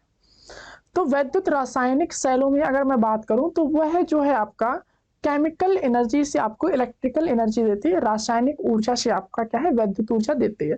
जैसे आपका गैल्वेनिक सेल हो गया है ना, वोल्टेनिक सेल हो गया, और जैसे आप कह सकते हैं कि डेनियल सेल हो गया है ना। तो ये आपका कह सकते हैं कि ये जो है हमारी वैद्युत रासायनिक सेल है। तो सेल को अगर हम देखें तो दो प्रकार से हमने डिवाइड किया हुआ है। एक आपका वैद्युत रासायनिक सेल, तो यहाँ पर आप लिख सकते हैं वैद्युत रासायनिक सेल, वैद्युत रासायनिक सेल। और दूसरी अगर मैं बात करूं तो वो है आपकी वैद्युत अपघटनी सेल, वैद्युत अपघटनी सेल, है ना। तो वैद्युत रासायन सेल इसे इंग्लिश में बोलते हैं इलेक्ट्रोकेमिकल सेल, ओके। तो ये जो है इसमें आपका स्पॉन्टेनियस रिएक्शन होनी है, ठीक है। इसमें क्या होगा आपका कि इसमें अगर मैं बात करूं तो इसमें जो है आपका, जैसे मान लीजिए कि स्पॉन्टेनियस रिएक्शन में क्या होना है कि जैसे मान लीजिए इसमें जो है आपका केमिकल एनर्जी जो है उससे आपकी इलेक्ट्रिकल एनर्जी बननी है, मतलब रासायनिक ऊर्जा से आपकी वैद्युत ऊर्जा बननी है। और यहाँ पर अगर हम वैद्युत अपघटनी सेल देखें तो ये आपका नॉन स्पॉन्टेनियस रिएक्शन के अंतर्गत आ जाएगा। और इसमें अगर मैं देखूं तो इसमें क्या होगा, तो यह जो है आपका इसमें जो है इलेक्ट्रिकल एनर्जी से केमिकल एनर्जी बनेगी। इसका अगर हम उदाहरण देखें तो इसका उदाहरण आपका हो जाएगा वोल्टेनिक सेल, है ना, गैल्वेनिक सेल। तो यहाँ पर सेल का ये वर्गीकरण हो गया, ठीक है। अब हम यहाँ सेलों के बारे में पढ़ने वाले हैं कि वैद्युत रासायनिक सेल क्या होती हैं, ठीक है। क्लियर इतना? तो सबसे पहले हम चर्चा करेंगे ये जो आपका लिखा हुआ है वैद्युत रासायनिक सेल, फिर एक एक करके इन सभी पहलुओं पर बहुत डिटेल में चर्चा करेंगे और हम इनका चित्र भी देखेंगे ताकि अच्छे समझ में आ सके। तो अब हम चर्चा करेंगे, हमारा जो टॉपिक है इलेक्ट्रोकेमिकल सेल या वैद्युत रासायन सेल, इसमें क्या होने वाला है तो डिटेल में समझेंगे। उसके बाद मैं आपको बढ़िया तरीके से डायग्राम भी दिखाऊंगा और अच्छे से समझाऊंगा भी। तो यहाँ पर आप देखिए आखिर होता क्या है इलेक्ट्रोकेमिकल सेल। तो हम अभी पढ़ चुके हैं कि ऐसा सेल जो आपका केमिकल एनर्जी को इलेक्ट्रिकल एनर्जी में चेंज करे वो आपका इलेक्ट्रोकेमिकल सेल होता है। ये तो अभी पढ़ा ना, मोटा मोटा ज्ञान है कि नहीं है। तो मोटा मोटा ज्ञान पहले हम लिख लेते हैं, जो जो चीजें देखना समझते जाना मजा आ जाएगा आपको। देखना यहाँ पे ऐसा सेल जो आपका केमिकल एनर्जी को केमिकल एनर्जी को इलेक्ट्रिकल एनर्जी में चेंज करे उसे हम बोलते हैं इलेक्ट्रोकेमिकल सेल। ऐसा सेल जो आपका केमिकल एनर्जी को इलेक्ट्रिकल एनर्जी में चेंज करे तो उसे हम बोलते हैं इलेक्ट्रोकेमिकल सेल। दैट इज रासायनिक ऊर्जा को वो काहे में चेंज करे, तो यहाँ पर लिख सकते हैं रासायनिक ऊर्जा को वो परिवर्तित करेगा भाई साहब वैद्युत ऊर्जा में। अभी मैं आपको बड़े डिटेल में बताऊंगा, मजा आ जाएगा आपको। वैद्युत ऊर्जा अब आखिर करता कैसे, समस्या ये है, ठीक है। तो इसके लिए हम दो बर्तन ले लेते हैं। अभी मैं उन बर्तनों का नाम बोलूंगा, केमिस्ट्री में बढ़िया हर चीज का अलग अलग नाम होता है ना। बर्तन को बर्तन नहीं कहना है ना, हाफ सेल कहना होता है, उसमें इलेक्ट्रोड डूबा रहता है, ठीक है। यहाँ पर आप पहले देखिए, पहले आप शुद्ध भाषा में समझिए। यहाँ पे हमने दो बर्तन ले लिए, एक हमने ये बर्तन ले लिया, यहाँ पर हमने एक बर्तन ये ले लिया और एक बर्तन हमने ये ले लिया, ठीक, ले लिया बर्तन, कोई दिक्कत नहीं। हमने इस बर्तन में ये किया कि यहाँ पर हमने जिंक ले लिया। क्या ले लिया? जिंक। तो ये आपका जिंक का सॉल्यूशन, ये आपकी जिंक की छड़ ले ली हमने और ये हमारे पास जिंक सल्फेट का सॉल्यूशन है। यहाँ पर हमने ऐसा किया कि कॉपर की छड़ ले ली और ये आपका कॉपर सल्फेट का सॉल्यूशन है, ठीक है। समझना भी बात को। और हमने इन्हें क्या है एक तार से जोड़ दिया है इस तरह से, और बीच में हमने बल्ब लगा दिया है ताकि हमें पता चले कि कुछ क्या चल रहा है, जलेगा कि नहीं जलेगा। ठीक है, ओके। आप क्या देखेंगे कि ये जिंक की छड़ है, ये बढ़िया तरीके से जिंक सल्फेट के सॉल्यूशन में डूबी हुई थी, और ये आपकी कॉपर की छड़ है और कॉपर सल्फेट के सॉल्यूशन में डूबी हुई थी। समझना बात को अच्छे से। तो जिंक की क्या आदत होती है? तो जिंक की एक बढ़िया आदत होती है ये कि जिंक जो है आपका बढ़िया तरीके से इलेक्ट्रॉन त्याग देता है, तो इस तरह से उसकी कहानी हो जाती है। ठीक है, तो जिंक जो है अपना इलेक्ट्रॉन त्याग कर, तो यहाँ पर Zn डाई पॉजिटिव आपका यहाँ पे बनाएगा। ओके, और बढ़िया तरीके से इसमें क्या हो जाएंगे, इलेक्ट्रॉन। ठीक, कोई दिक्कत नहीं है, कोई दिक्कत नहीं है। अगर हम Cu को देखें तो यहाँ पर जो आपका CuSO4 है, तो इसकी कहानी कुछ ऐसी होगी कि CuSO4 जो था आपका, वो आपका SO4 डाई नेगेटिव और आपका Cu डाई पॉजिटिव टाइप का होगा। तो यहाँ पर आपके Cu डाई पॉजिटिव के आपके क्या है, पार्टिकल पाए जाएंगे। ओके, तो ये जो Cu डाई पॉजिटिव के पार्टिकल इसके आसपास क्या है, मंडराते रहेंगे। जब हमने यहाँ पर क्या किया, देखा और बढ़िया तरीके से तार से जोड़ा, तो ये जो इलेक्ट्रॉन है वो यहाँ से ऐसे क्या करने लगेंगे, मूव करने लगेंगे। तो इलेक्ट्रॉन ऐसे मूव करने लगेंगे, और यहाँ पर Cu डाई पॉजिटिव था, तो यहाँ पर Cu डाई पॉजिटिव क्या होगा, न्यूट्रलाइज होकर इसकी छड़ पर क्या हो जाएगा, जम जाएगा। ठीक है, तो इलेक्ट्रॉन फ्लो हुआ, तो फ्लो इलेक्ट्रॉन होने के कारण ये बल्ब क्या है, जलेगा। क्या करेगा, बल्ब जलेगा, लेकिन हमेशा के लिए नहीं, बहुत कम समय के लिए जलेगा। ठीक है, क्योंकि वो जलने के बाद क्या हो जाएगा, बंद हो जाएगा। अब बंद क्यों हो गया भाई? अब फिजिक्स के हिसाब से अगर मैं देखूं तो भैया कोई भी बल्ब तब जलता है जब आपका सर्किट होता है कंप्लीट, है ना। तो अब यहाँ पर फिजिक्स की अब बात देख लेते हैं। तो फिजिक्स के हिसाब से अगर हम देखें तो कि अगर इलेक्ट्रिसिटी हमें फ्लो करानी है लगातार, तो हमारा सर्किट कंप्लीट होना चाहिए। मतलब इलेक्ट्रॉन जो है लगातार गति करते रहे। अब देखो इलेक्ट्रॉन यहाँ से गए और यहाँ जाके न्यूट्रलाइज हो गए, अब इलेक्ट्रॉन और जा नहीं रहे, तब बल्ब जलेगा नहीं। समस्या तो यही है ना, और कोई समस्या है? और कोई समस्या नहीं है। देखो, तो अगर हम कुछ ऐसा सिस्टम बना दें कि भाई इलेक्ट्रॉन जो है लगातार घूमते रहें, लगातार घूमते रहें, तो अब इस प्रकार के सिस्टम से करने के लिए हम क्या करते हैं, यहाँ पर एक इसे इस तरह से नली डाल देते हैं ताकि इलेक्ट्रॉन जो है बढ़िया तरीके से घूमते फिरते रहें। अब नली में तो ऐसा है नहीं कि अपने आप जाएंगे। इसको हम बोलते हैं सॉल्ट ब्रिज, लवण ब्रिज। ठीक है, तो सॉल्ट ब्रिज। अब सॉल्ट ब्रिज में होता ये है कि भाई यहाँ पर हम क्या कर देते हैं कि ये इलेक्ट्रॉन वाला है, तो इलेक्ट्रॉन यहाँ पर आपका KCl वाला होता है। ठीक है, तो जैसे मान लो हमारा ये यहाँ पर K पॉजिटिव होगा, तो ये इलेक्ट्रॉन ऐसे आपके आराम से सर्रे से जाएंगे। यहाँ पर Cl नेगेटिव होगा, तो यहाँ इलेक्ट्रॉन ऐसे निकलेंगे। तो ये आपके इस तरह से आपका आना जाना इसमें इलेक्ट्रॉन का बना रहेगा। तो यहाँ से आपका इलेक्ट्रॉन क्या है, जाएंगे, फिर यहाँ से ऐसे घुस के ऐसे वापस आएंगे, फिर ऐसे जाएंगे, फिर ऐसे आएंगे। तो इसमें क्या है, ये बल्ब जो है लगातार चलेगा। ठीक है, तो इसी के बारे में अब हमें क्या है, बहुत डिटेल में समझना है, बहुत डिटेल में देखना है। तो सबसे पहले हम इसके चित्र को देखते हैं। चित्र समझाएं। देखो एक्चुअली हो क्या रहा था, तो वो इसमें यही रहा था कि ये जो आपका Zn है, तो अब आप देखेंगे कि ये Zn की छड़ है आपका ZnSO4 में डूबी हुई थी, Cu की जो छड़ है वो CuSO4 में डूबी हुई थी। तो जो ये इसकी कहानी थी वो Cu डाई पॉजिटिव, तो ये क्या कराएगा, Cu डाई पॉजिटिव आपका इलेक्ट्रॉन ले रहा था, तो इसने इलेक्ट्रॉन लिए। जब इसने इलेक्ट्रॉन लिए तो ये आपका ये बना, Zn ने इलेक्ट्रॉन दिए तो ये आपका ये बना। दोनों को अगर हम देखें तो ये आपका Zn plus Cu di positive after reaction Zn di positive plus Cu। Actually हो क्या रहा है कि Zn जो है आपका एक्वस में घुल रहा है, ओके। Cu जो है एक्वस से क्या है, छड़ पे जमा हो रहा है, तो ओके। ठीक है, धीरे धीरे आप देखेंगे कि ये वाली छड़ आपकी मोटी होती जा रही है, ये वाली छड़ आपकी पतली होती जा रही है। अगर हम बात करें तो ये आपकी जो रिएक्शन है वो कौन सी रिएक्शन है, तो ये आपकी अपचेन रिएक्शन है, यानी आपकी रिडक्शन की रिएक्शन है। तो रिडक्शन की रिएक्शन काहे पे होती है, तो reduction always happen on cathode. तो ये जो आपकी छड़ हो जाएगी, ये आपकी कौन सी छड़ हो जाएगी, तो कैथोड हो जाएगी। और ये अगर मैं देखूं तो ये कौन सी छड़ हो जाएगी, तो आपकी एनोड की छड़ हो जाएगी। यही मैं आपको बार बार बता रहा था कि रिडक्शन कैथोड, एनोड पर होता है ऑक्सीडेशन। ठीक है, चलिए तो इस चीज को हम थोड़ा साफ साफ सुथरा सुथरा ढंग से लिख लेते हैं एक बार, और चित्र को देख लेते हैं।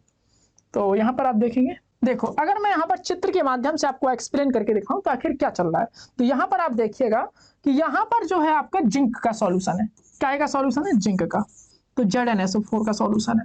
और यहाँ पर अगर मैं देखूं तो यहाँ पर काहे का सॉल्यूशन है, तो यहाँ पर CuSO4 का सॉल्यूशन है। ये छड़ देखूं तो कॉपर की है, और ये छड़ देखी जाए तो जिंक की है। आखिर चल क्या रहा है सिस्टम ये चल रहा है कि जो आपकी ये जिंक की छड़ है, इसमें क्या होगा, तो ये जो जिंक की छड़ है ये क्या करेगा, आपका जिंक जो है, अगर मैं यहाँ पर देखूं तो आखिर हो क्या रहा है, तो ये जो आपका जिंक वाला पोर्शन है, ये जिंक, ठीक है, ये क्या करेगा कि ये जो जिंक है ये इलेक्ट्रॉन त्याग कर आपका कुछ इस तरह से बन जाएगा, Zn di positive plus 2 electron.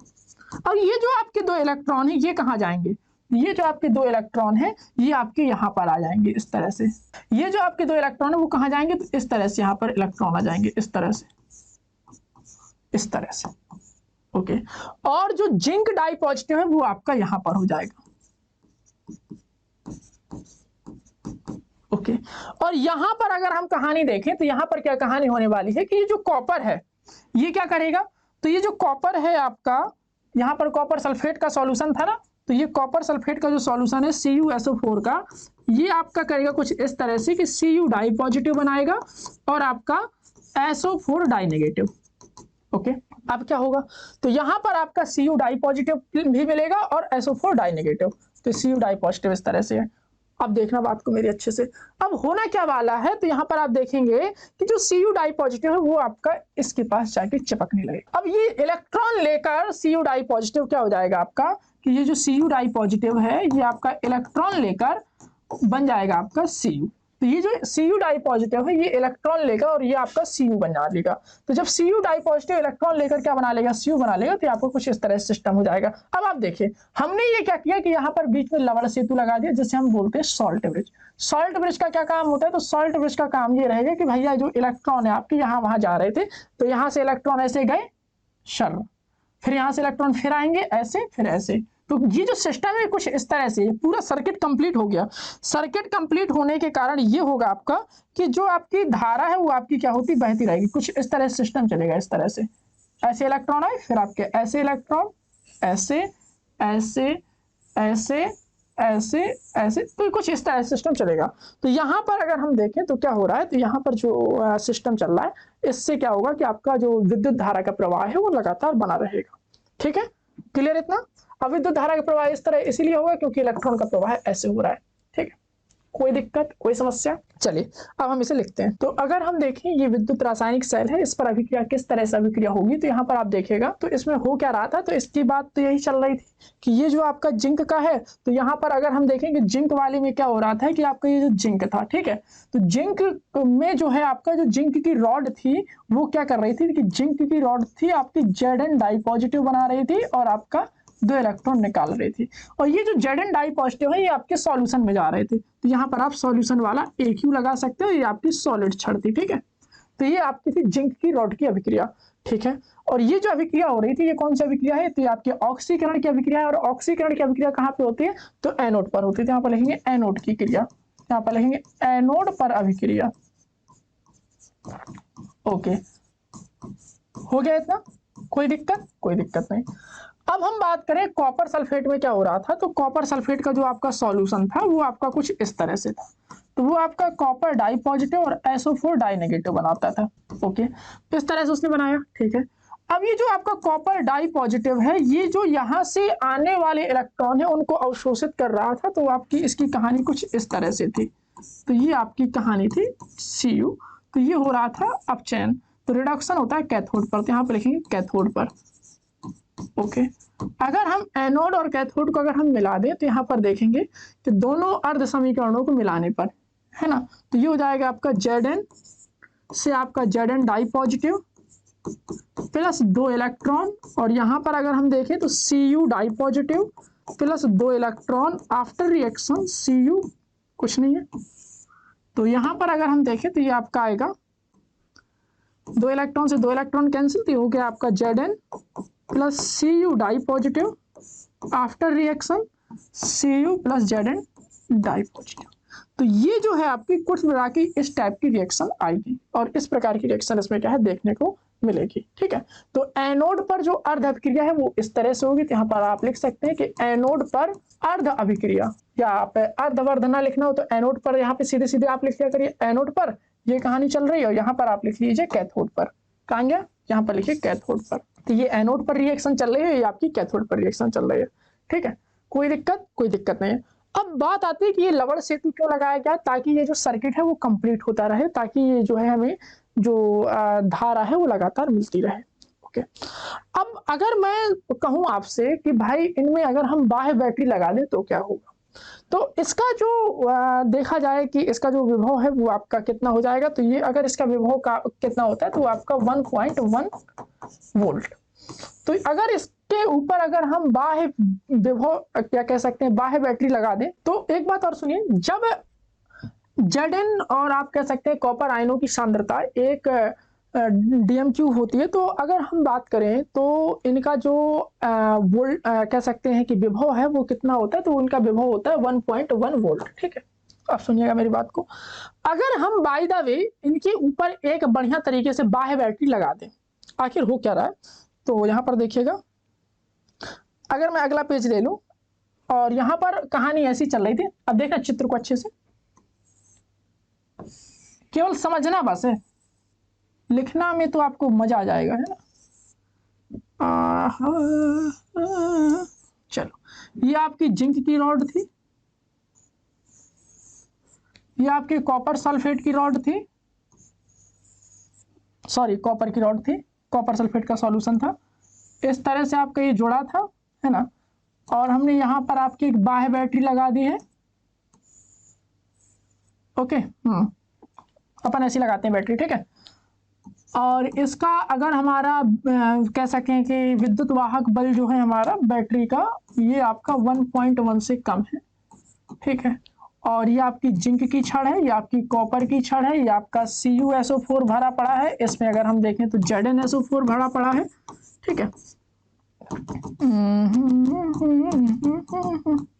Actually होता क्या है मैं अभी आपको बताने वाला हूं। देखो, कहानी ऐसी चल रही है कि जो आपका Zn है ना, ये वाला Zn, ये क्या कर रहा है कि इसकी जो कहानी है ये कुछ ऐसे चल रहा है, Zn di positive plus 2 electron, okay. और ये जो आपका CuSO4 है, यहाँ पर अगर हम देखें तो यहाँ पर Cu डाई पॉजिटिव के आपके कण है और SO4 डाई नेगेटिव के कण है, ओके। यहाँ पर आपका बढ़िया मस्त सॉल्ट ब्रिज लगा हुआ है, ठीक है। यहाँ तक कोई दिक्कत तो अपने को है नहीं, कोई दिक्कत नहीं है। अब देखो, ये आपका सॉल्ट ब्रिज लगा हुआ है, कहानी बढ़िया फिट चल रही है। अब देखो, जैसे अगर हमने बाह्य बैटरी लगा दी और बाह्य बैटरी की अगर हम देखें कहानी कि अगर हमने अप्लाइड बाह्य बैटरी है और हमने उसका जो विभव है अगर हमने 1.1 वोल्ट से कम अप्लाई किया है तो क्या होगा, तो हम देखेंगे कि भाई इलेक्ट्रॉन आपके यहाँ पर चल रहे थे ऐसे, इलेक्ट्रॉन ये हैं आपके इलेक्ट्रॉन ऐसे, तो ये जो इलेक्ट्रॉन है ये यहां से ऐसे करके मूव करेंगे, ठीक है। इलेक्ट्रॉन मूव करेंगे, कोई दिक्कत नहीं है, तो इलेक्ट्रॉन मूव करेंगे, ये कॉपर डाई पॉजिटिव है तो भाई इलेक्ट्रॉन के साथ ये बढ़िया तरीके से मिक्स होके बढ़िया यहाँ पे क्या करेगा, निक्षेपित हो जाएगा, ठीक है। कॉपर यहाँ पे मिल गया, तो ये हम देखेंगे कि ये वाली छड़ क्या हो जाएगी, मोटी हो जाएगी, ये छड़ क्या हो जाएगी आपकी, मोटी हो जाएगी। और ये छड़ देखें तो यहाँ पर क्या हो रहा है कि Zn जो है आपका नीचे गिर रहा है, ये वाला जो Zn है ये आपका आगे सॉल्यूशन में टपक के गिर रहा है, तो ये जो Zn है वो नीचे गिर रहा है, इसका मतलब ये वाली जो छड़ है ये आपकी छड़ कैसी हो जाएगी, पतली हो जाएगी, ये वाली छड़ कैसी हो जाएगी, पतली हो जाएगी, और वो बगल वाली छड़ कैसी हो जाएगी, मोटी हो जाएगी, ठीक है। कोई दिक्कत नहीं। अब ऐसे में अगर हम देखें तो चल क्या रहा है, तो ऐसे में अगर हम बात करें तो भाई ऐसी कंडीशन में धारा प्रवाहित होगी, हाँ होगी, बिल्कुल होगी, तो धारा प्रवाहित होगी, ओके, धारा प्रवाहित होगी, ठीक है। दूसरी बात अगर हम देखें इसमें तो इलेक्ट्रॉन कैसे प्रवाहित हो रहे हैं, तो इलेक्ट्रॉन प्रवाहित हो रहे हैं जिंक से कॉपर की तरफ, तो धारा प्रवाहित होगी कॉपर से जिंक वाले इलेक्ट्रोड की तरफ। अगली बात क्या समझ में आई, तो अगली बात हमको ये समझ में आई कि इसमें जो है एनोड की जो छड़ है हमारी वो पतली होती जा रही है और कैथोड की छड़ क्या है, मोटी होती जा रही है। तो यहाँ पर लिखेंगे एनोड की छड़ जो है हमारी पतली होती जा रही है और कैथोड की छड़ क्या है, मोटी होती जा रही है। क्यों होती आ रही है एनोड की छड़ पतली, तो एनोड की छड़ पतली इसलिए होती आ रही है कि एनोड में ये कहानी ये सिस्टम चल रहा था, एनोड का जो जिंक है वो आपका झड़ के नीचे आ गया और इलेक्ट्रॉन सर ऐसे यहाँ पे जाने लगे, तो ऐसे होने के कारण उसका जो एनोड वाला सिस्टम है वो आपका पतला हो गया। अब कॉपर मोटा क्यों हो रहा है, तो यहाँ पर आप देखेंगे कि Cu जो डाई पॉजिटिव है वो आपका यहाँ पे आके जम रहा है, तो जमने के कारण वो जो छड़ है वो आपकी ये कैथोड वाली मोटी हो रही है और एनोड वाली क्या हो रही है, पतली हो रही है। अब क्या हो कि अगर हम ये जो अप्लाई किया है, अगर ये हमारा कह सकते हैं कि अगर ये हमारा ई जो अप्लाई किया है बाह्य बैटरी वो अगर हमारा 1.1 वोल्ट हो, ऐसी कंडीशन में क्या होगा। तो ऐसी कंडीशन में अगर मैं देखूं तो क्या होगा, तो ऐसी कंडीशन के बारे में सोच लेते हैं कि ऐसी कंडीशन में आपका ये चलेगा कि भाई आपका जैसे 1.1 वोल्ट का अप्लाई कर दिया तो ऐसी कंडीशन में धारा प्रवाहित नहीं होगी। अगर हम बात करें कि भाई दूसरी कंडीशन ये है कि अगर हमारा जो बाह्य बैटरी अप्लाई करी है उसकी अगर हम कहानी देखें, पहले यहाँ पे इसके बारे में लिख लो। तो ये आपकी यहाँ पर है कैथोड और ये आपकी है एनोड। हाँ, अब अगर मान लो हमने जो बाह्य बैटरी अप्लाई करी है वो अगर हमारी 1.1 वोल्ट की है तो ऐसी कंडीशन में हम देखेंगे तो ऐसी कंडीशन में जो है धारा प्रवाहित नहीं होगी, धारा प्रवाहित नहीं होगी। ठीक है, ऐसी कंडीशन में धारा प्रवाहित नहीं होगी। अब अगला पॉइंट देखो, अगर मान लो सिस्टम कुछ इस तरह से था, ये आपकी जिंक की छड़ है, ठीक है, और ये आपकी कॉपर की है, ठीक है, और ये आपका इस तरह से जुड़ा हुआ सिस्टम है। और यहाँ पर मैं देखूं तो ये आपका जिंक में मान लो आपका बड़ा लगा है ना, बड़ा छोटा यहाँ ऐसे करो, ठीक है। अरे भाई ठीक, कोई दिक्कत नहीं। अब हमने यहाँ पर देखा कि ई जो है हमारा वो लगा है 1.1 वोल्ट से ज्यादा। यहाँ पर आपका ZnSO4 का सॉल्यूशन है और यहाँ पर हमारा CuSO4 का सॉल्यूशन है।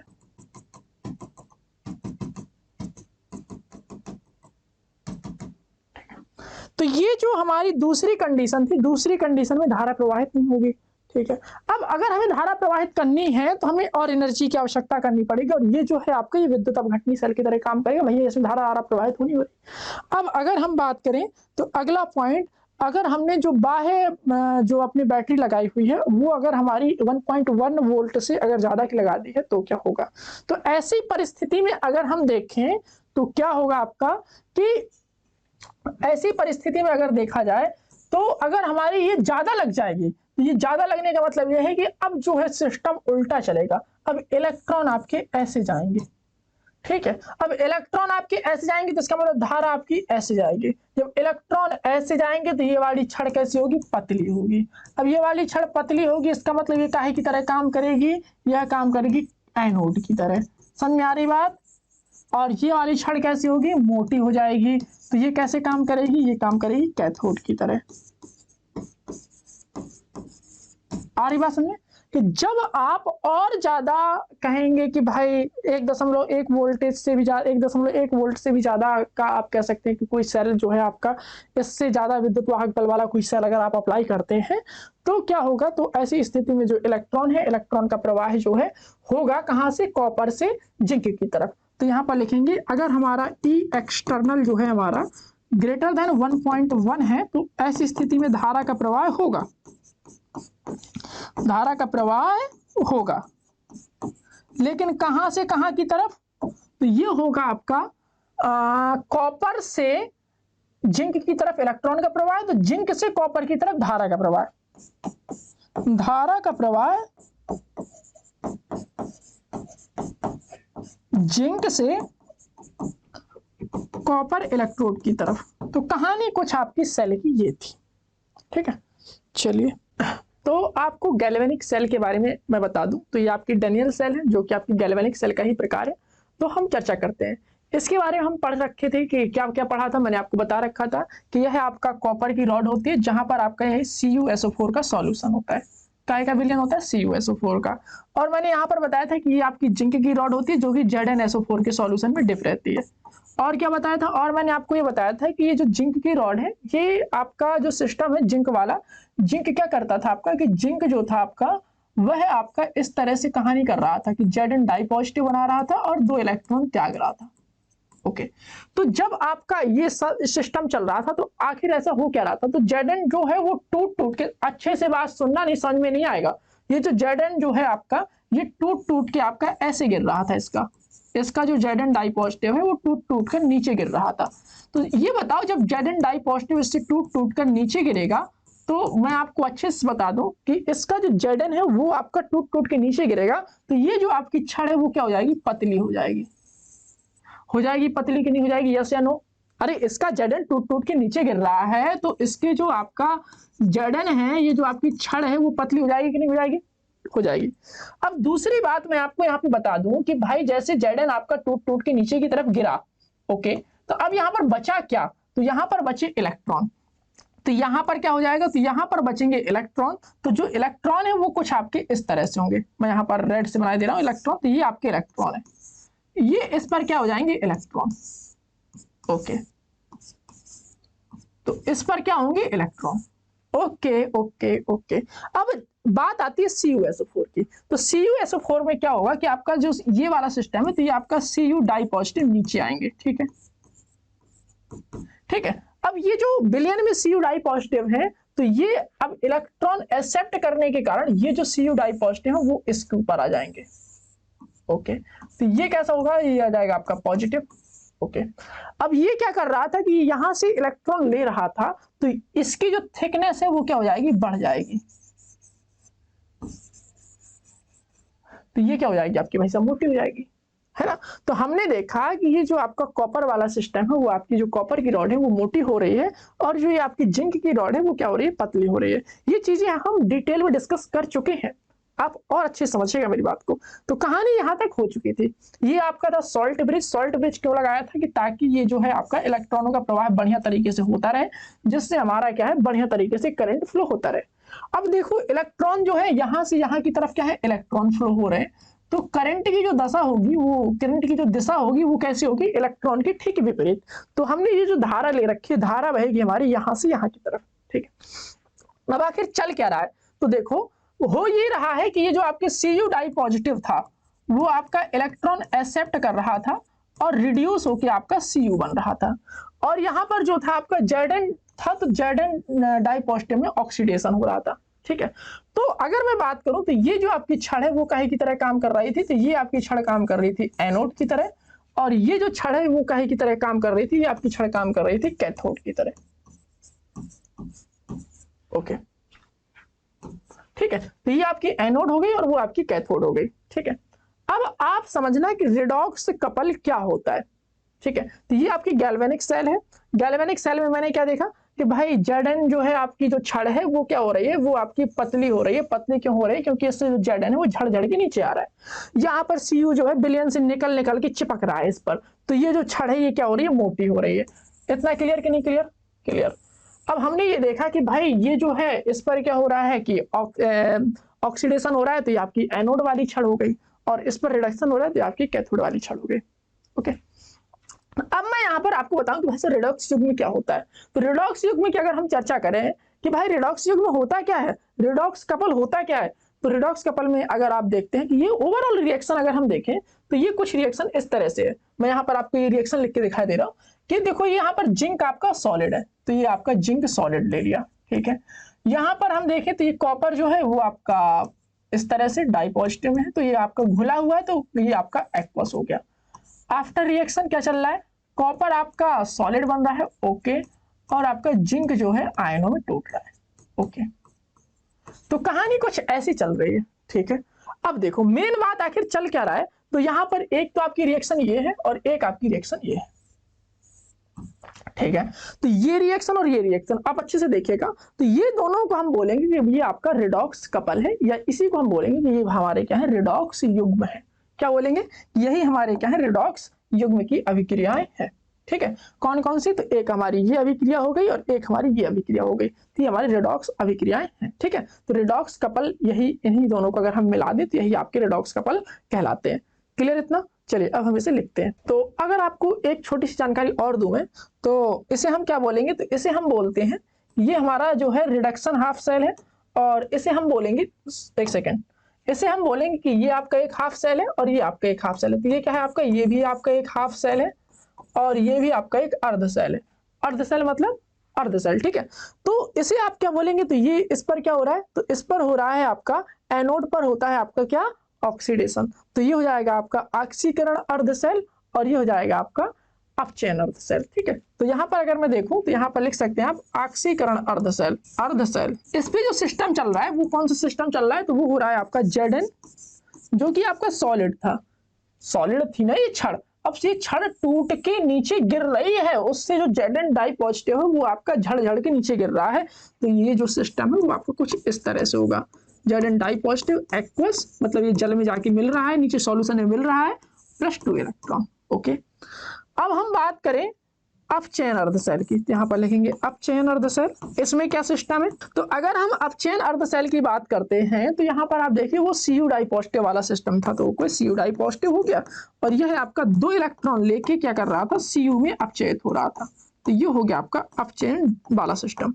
और इन्हीं को अगर हम मिलाते तो इन्हीं को हम बोलते हैं यह आपके रिडॉक्स कपल है। ठीक है, तो इसे हम देखें तो ये क्या है, ये जो रिएक्शन होती है कौन सी रिएक्शन होती है, तो इसे आप एनोड बोलते हैं कि भाई ये एनोड पे रिएक्शन चल रही है और ये रिएक्शन जो होती है वो कैथोड पर चल रही होती है।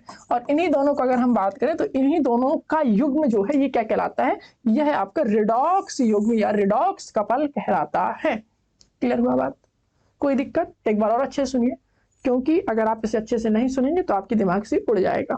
ठीक है, हाँ ये सत्य है, अटल सत्य है। ठीक है, तो सुनिएगा मेरी बात कि भाई ये तो हम पढ़ चुके थे, जानते थे अच्छे से। ठीक है, अब इसमें जो है आपका जो जिंक वाला सिस्टम है, तो जिंक वाली छड़ से जो है Zn डाई पॉजिटिव नीचे आके घुल जाते हैं ZnSO4 के सॉल्यूशन में। ओके, और यहाँ पर अगर हम देखें तो कॉपर की छड़ थी और CuSO4 का सॉल्यूशन था, तो CuSO4 से Cu डाई पॉजिटिव आपके कॉपर की छड़ पर पहुंच रहे थे, तो यहाँ से इलेक्ट्रॉन आपके फ्लो हो रहे थे, तो इलेक्ट्रॉन क्या कर रहा था, ये एक्सेप्ट करके न्यूट्रलाइज होकर ये वाली छड़ क्या कर रहा था, मोटी कर रहा था। बस इतनी सी बात है। ये आकर वहां जम रहा था, तो ये भैया यहाँ पे रिडक्शन हो गया, और ये आपका निकल रहा था तो यहाँ से क्या हो गया, ऑक्सीडेशन हो गया। इतनी सी बात है। ठीक है, और ऑक्सीडेशन अर्धशैल और रिडक्शन अर्धशैल इन्हीं को हम बोलते हैं भैया ये रिडॉक्स कपल है। ठीक है, चलिए अब हम बात करते हैं नेक्स्ट। तो ये हमारा रिडॉक्स कपल खत्म हो चुका। अब हम चलते हैं आगे की तरफ। अब हम बात करते हैं अपने अगले टॉपिक की, जो कि हमारा इलेक्ट्रोड विभव। पीछे हम देख चुके थे इस तरह से कुछ सिस्टम चल रहा था। क्या चल रहा था कि ये जो आपका जिंक था वह आपका इलेक्ट्रॉन त्याग कर किस तरह से आपका ZnSO4 बना रहा था, इस तरह से हमने देख रखा था ना। ठीक है, तो अब हम उसी क्रम को आगे बढ़ाते हैं। तो यहाँ पर आप देखिए कि यहाँ पर आपके क्या बचे थे पीछे, तो यहाँ पर आपका पीछे बचा हुआ था इस छड़ पर नेगेटिव चार्ज था चार्ज नेगेटिव, उन्होंने कहा था। यहाँ पर क्या था कि Zn डाई पॉजिटिव यहाँ पर ऐसे गिरे पड़े थे। ओके, इस तरह से। इसके कारण क्या हो गई थी, ये छड़ हो गई थी जो हमारी पतली हो गई थी छड़। ये छड़ कैसी हो गई थी, पतली हो गई थी। यही पढ़ा था ना अपन ने। ठीक है, अब आप यहाँ पर देखें कि यहाँ पर जो सॉल्यूशन है वो सॉल्यूशन कैसा है, यानी ये जो विलयन है वो विलयन कैसा है, तो ये सॉल्यूशन आपका कैसा है, पॉजिटिव। तो यहाँ पर अगर मैं बात करूं तो ये सॉल्यूशन आपका कैसा है, पॉजिटिव है। ओके, और ये जो छड़ है, छड़ कैसी है, तो छड़ आपकी अगर बात करें तो छड़ आपकी नेगेटिव है। ओके, अकॉर्डिंग टू भौतिक विज्ञान, फिजिक्स के हिसाब से, जैसा कि मैं आप लोगों को फिजिक्स भी पढ़ाता हूँ, आप जानते हैं है ना, कि अगर आपका एक टर्मिनल पॉजिटिव है और एक आपका नेगेटिव चल रहा है तो वहां पर क्या हो जाता है कि भैया उनके बीच एक पोटेंशियल उत्पन्न हो जाता है, विभव उत्पन्न हो जाता है। हाँ ठीक है, तो ये जो आपका विभव उत्पन्न हुआ, दिस इज कॉल्ड इलेक्ट्रोड विभव। क्या कहलाता है, इलेक्ट्रोड विभव। क्या कहलाता है, इलेक्ट्रोड पोटेंशियल। ये जो आपको उत्पन्न हुआ, अब यहां पर आप देख लीजिए, तो यहां पर हमने पढ़ा था भाई एक कॉपर का सिस्टम चल रहा था, तो कॉपर ने क्या किया कि कॉपर बोला कि भाई हम क्या करते हैं कि यहां से जो CuSO4 था, सॉल्यूशन था ना, तो यहां पे वो बोला कि भाई SO4 यहीं पे बना रहने देते हैं और हम क्या है कि Cu डाई पॉजिटिव को अपने पास रख लेते हैं। तो इस वाले भाई सबके पास Cu डाई पॉजिटिव आके ऐसे जम गए थे, है ना, तो ऐसे वाला सिस्टम था। ओके, तो अगर हम यहाँ पर देखें तो यहाँ पर Cu डाई पॉजिटिव जमा हुआ था, तो जब हम यहाँ पर Cu डाई पॉजिटिव है तो यहाँ पर आप देखेंगे कि सॉल्यूशन कैसा है, तो सॉल्यूशन हमने देखा कि सॉल्यूशन है आपका नेगेटिव। ओके, ऋणात्मक। छड़ कैसी है, छड़ देखिए कि छड़ है हमारी पॉजिटिव। क्या होगा, अब एक चीज नेगेटिव है एक चीज आपकी पॉजिटिव है, तो भैया हम देखेंगे कि भैया जब एक चीज नेगेटिव है एक चीज पॉजिटिव है तो वहां पर क्या उत्पन्न हो जाता है, तो वहां पर हमारा उत्पन्न हो जाता है वैद्युत, आप कह सकते हैं कि इलेक्ट्रोड विभव। ठीक है, तो हम क्या बोलेंगे कि इलेक्ट्रोड और इलेक्ट्रोलाइट के बीच जो आपका चिन्ह की डिफरेंस होने के कारण, आवेश का डिफरेंस होने के कारण जो आपका विभव उत्पन्न हो जाता है, उसी को हम बोलते हैं भैया ये हमारा इलेक्ट्रोड विभव है। ठीक है, अब बात आ जाती है मानक इलेक्ट्रोड विभव क्या है। अगर उसकी सांद्रता इकाई चल रही तो भाई साहब वो मानक इलेक्ट्रोड विभव है, और अगर नहीं चल रही तो वो इलेक्ट्रोड विभव, सिंपल। ठीक है, चलिए लिखते हैं। अब इलेक्ट्रोड विभव होता किसका किसका है, तो जैसे ये वाली सेल है, ये कौन है भाई, तो यहाँ पर क्रिया काय की चल रही थी। तो अगर मैं बात करूं तो ये जो यहाँ पर क्रिया चल रही थी, Zn से आपका क्या बन रहा था, तो यहाँ पर हमने देखा था Zn से Zn di positive plus 2 electron, यानी ये जो हो रहा था यहाँ पर हो रहा था ऑक्सीडेशन, है ना। तो ये जो आपका था ऑक्सीडेशन पोटेंशियल आएगा। तो यहाँ पर बात करेंगे कि ये ऑक्सीडेशन चल रहा था, तो यहाँ पर अगर हम बात करें तो ऑक्सीडेशन इलेक्ट्रोड पोटेंशियल आएगा। ओके, और अगर मैं यहाँ पर बात करूं तो यहाँ पर बात किसकी आएगी, तो यहाँ पर बात आएगी रिडक्शन पोटेंशियल, तो रिडक्शन इलेक्ट्रोड पोटेंशियल, ठीक है। यानी अगर हम इस पर देखें तो यहाँ पर ऑक्सीकरण इलेक्ट्रोड विभव आएगा, और यहाँ पर अगर हम देखें तो यहाँ पर आएगा अपचयन इलेक्ट्रोड विभव। कोई दिक्कत नहीं होनी चाहिए, ठीक है। तो हम चर्चा करते हैं एक एक करके दोनों लोगों के ऊपर, ठीक है। यहाँ तक कोई दिक्कत तो है नहीं। अगर हम बात करें तो ये कौन है आपका, तो ये हमारा है इलेक्ट्रोड, क्या है, इलेक्ट्रोड। और ये कौन है हमारा, ये है हमारा इलेक्ट्रोलाइट। इलेक्ट्रोड के इंग्लिश में इलेक्ट्रोड बोलते हैं, हिंदी में भी इलेक्ट्रोड बोलते हैं, इलेक्ट्रोलाइट को बोलते हैं वैद्युत अपघट्य, ठीक है। तो क्या बोलेंगे कि इलेक्ट्रोड और वैद्युत अपघट्य के बीच, क्या बोलेंगे, इलेक्ट्रोड और वैद्युत अपघट्य के बीच ये जो चिन्ह भिन्न का अंतर आया है, उसके कारण जो है हमारा क्या हो जाता है, इलेक्ट्रोड और इलेक्ट्रोलाइट के बीच जो चिन्ह के अंतर के कारण जो हमारा विभवांतर उत्पन्न होता है, उसी को हम बोलते हैं इलेक्ट्रोड विभवांतर। वो आपका दो प्रकार का होता है, एक आपका ऑक्सीडेशन इलेक्ट्रोड विभवांतर और दूसरा आपका रिडक्शन इलेक्ट्रोड विभवांतर। चलिए शुरू करते हैं। क्या लिखेंगे हम इलेक्ट्रोड एवं इसे क्या बोलेंगे, इलेक्ट्रोलाइट, हिंदी में बोलते हैं वैद्युत अपघट्य।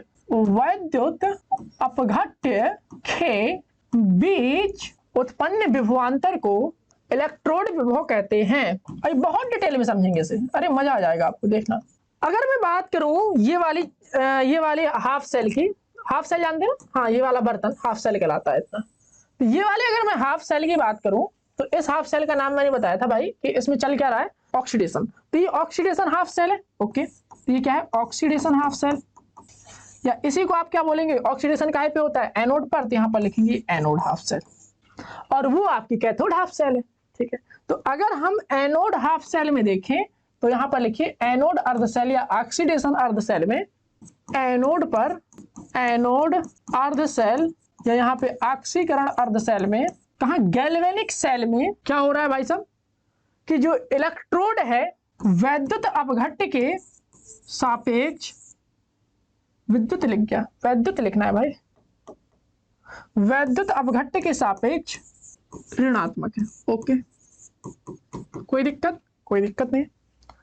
यहां पर आप दूसरी बात देखेंगे, दूसरी बात यह है कि आपकी कैथोड अर्ध सेल में, या आप कह सकते हैं रिडक्शन अर्ध सेल में इलेक्ट्रोड वैद्युत अपघट्य के, यहां पर देखो ये आपका पॉजिटिव चल रहा है ना, तो यहां पर लिखेंगे इलेक्ट्रोड वैद्युत अपघट्य के सापेक्ष पॉजिटिव है। ओके, कोई दिक्कत नहीं है ना। तो अगर हम बात करें यहां पर, तो ये वाला अगर विभव बात करेंगे तो ये वाला कहलाएगा ऑक्सीडेशन पोटेंशियल, और ये वाला कहलाएगा रिडक्शन इलेक्ट्रोड पोटेंशियल, यही कहलाएगा ना। अगर हम बात करें तो ये क्या कहलाएगा, ऑक्सीकरण इलेक्ट्रोड विभव, और बगल वाला कहलाएगा अपचयन इलेक्ट्रॉन विभव, है ना। तो चलिए अब हम चर्चा करते हैं आगे। तो अब हमारा जो अगला टॉपिक है that is standard electrode potential.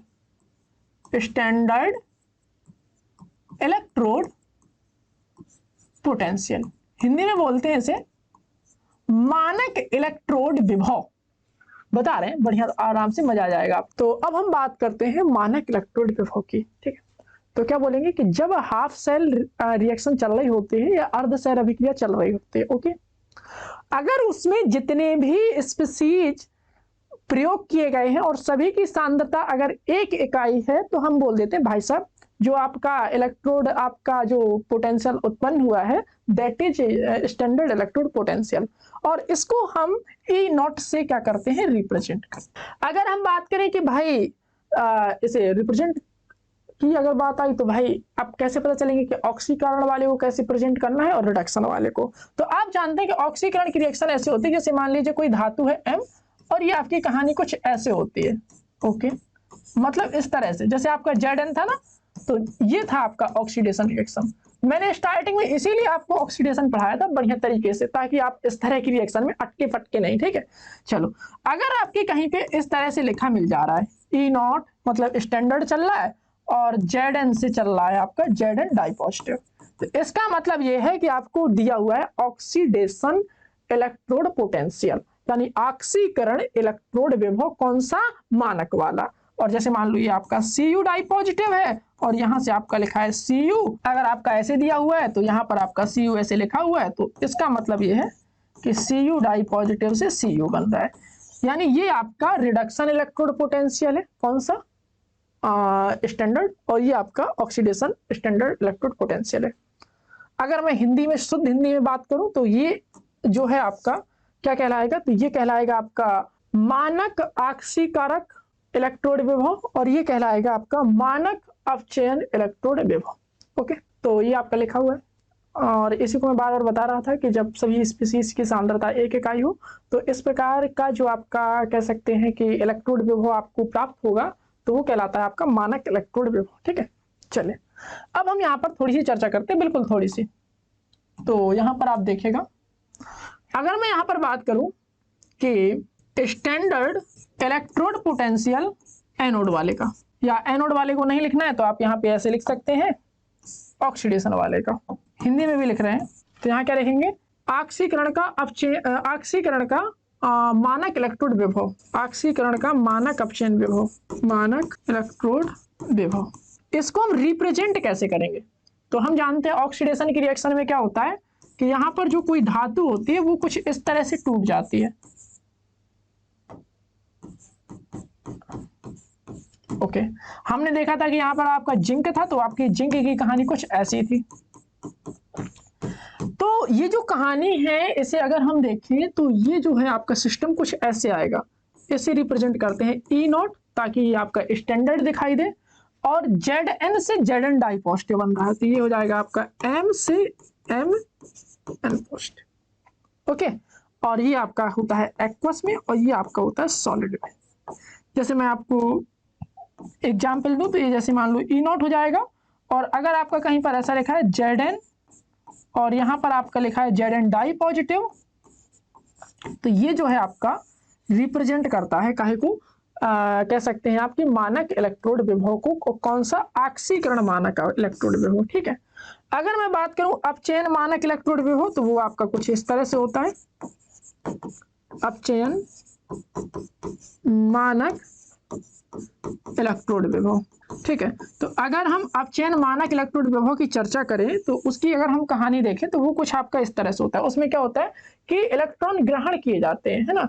तो ग्रहण करने का मतलब ये है कि आपका जो पहले था इस तरह से Cu डाई पॉजिटिव एक्वस में, और उसने इलेक्ट्रॉन ग्रहण करके Cu बना लिया, जैसे आप ऐसे बोल सकते हैं, और स्टैंडर्ड है तो यहाँ पर आप नॉट लगा सकते हैं, ठीक है।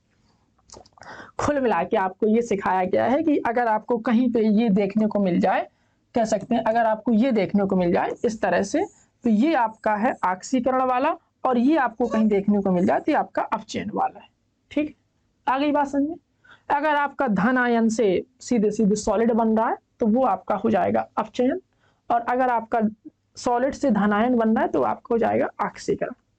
आ गई दिमाग में बात, चलो ठीक है।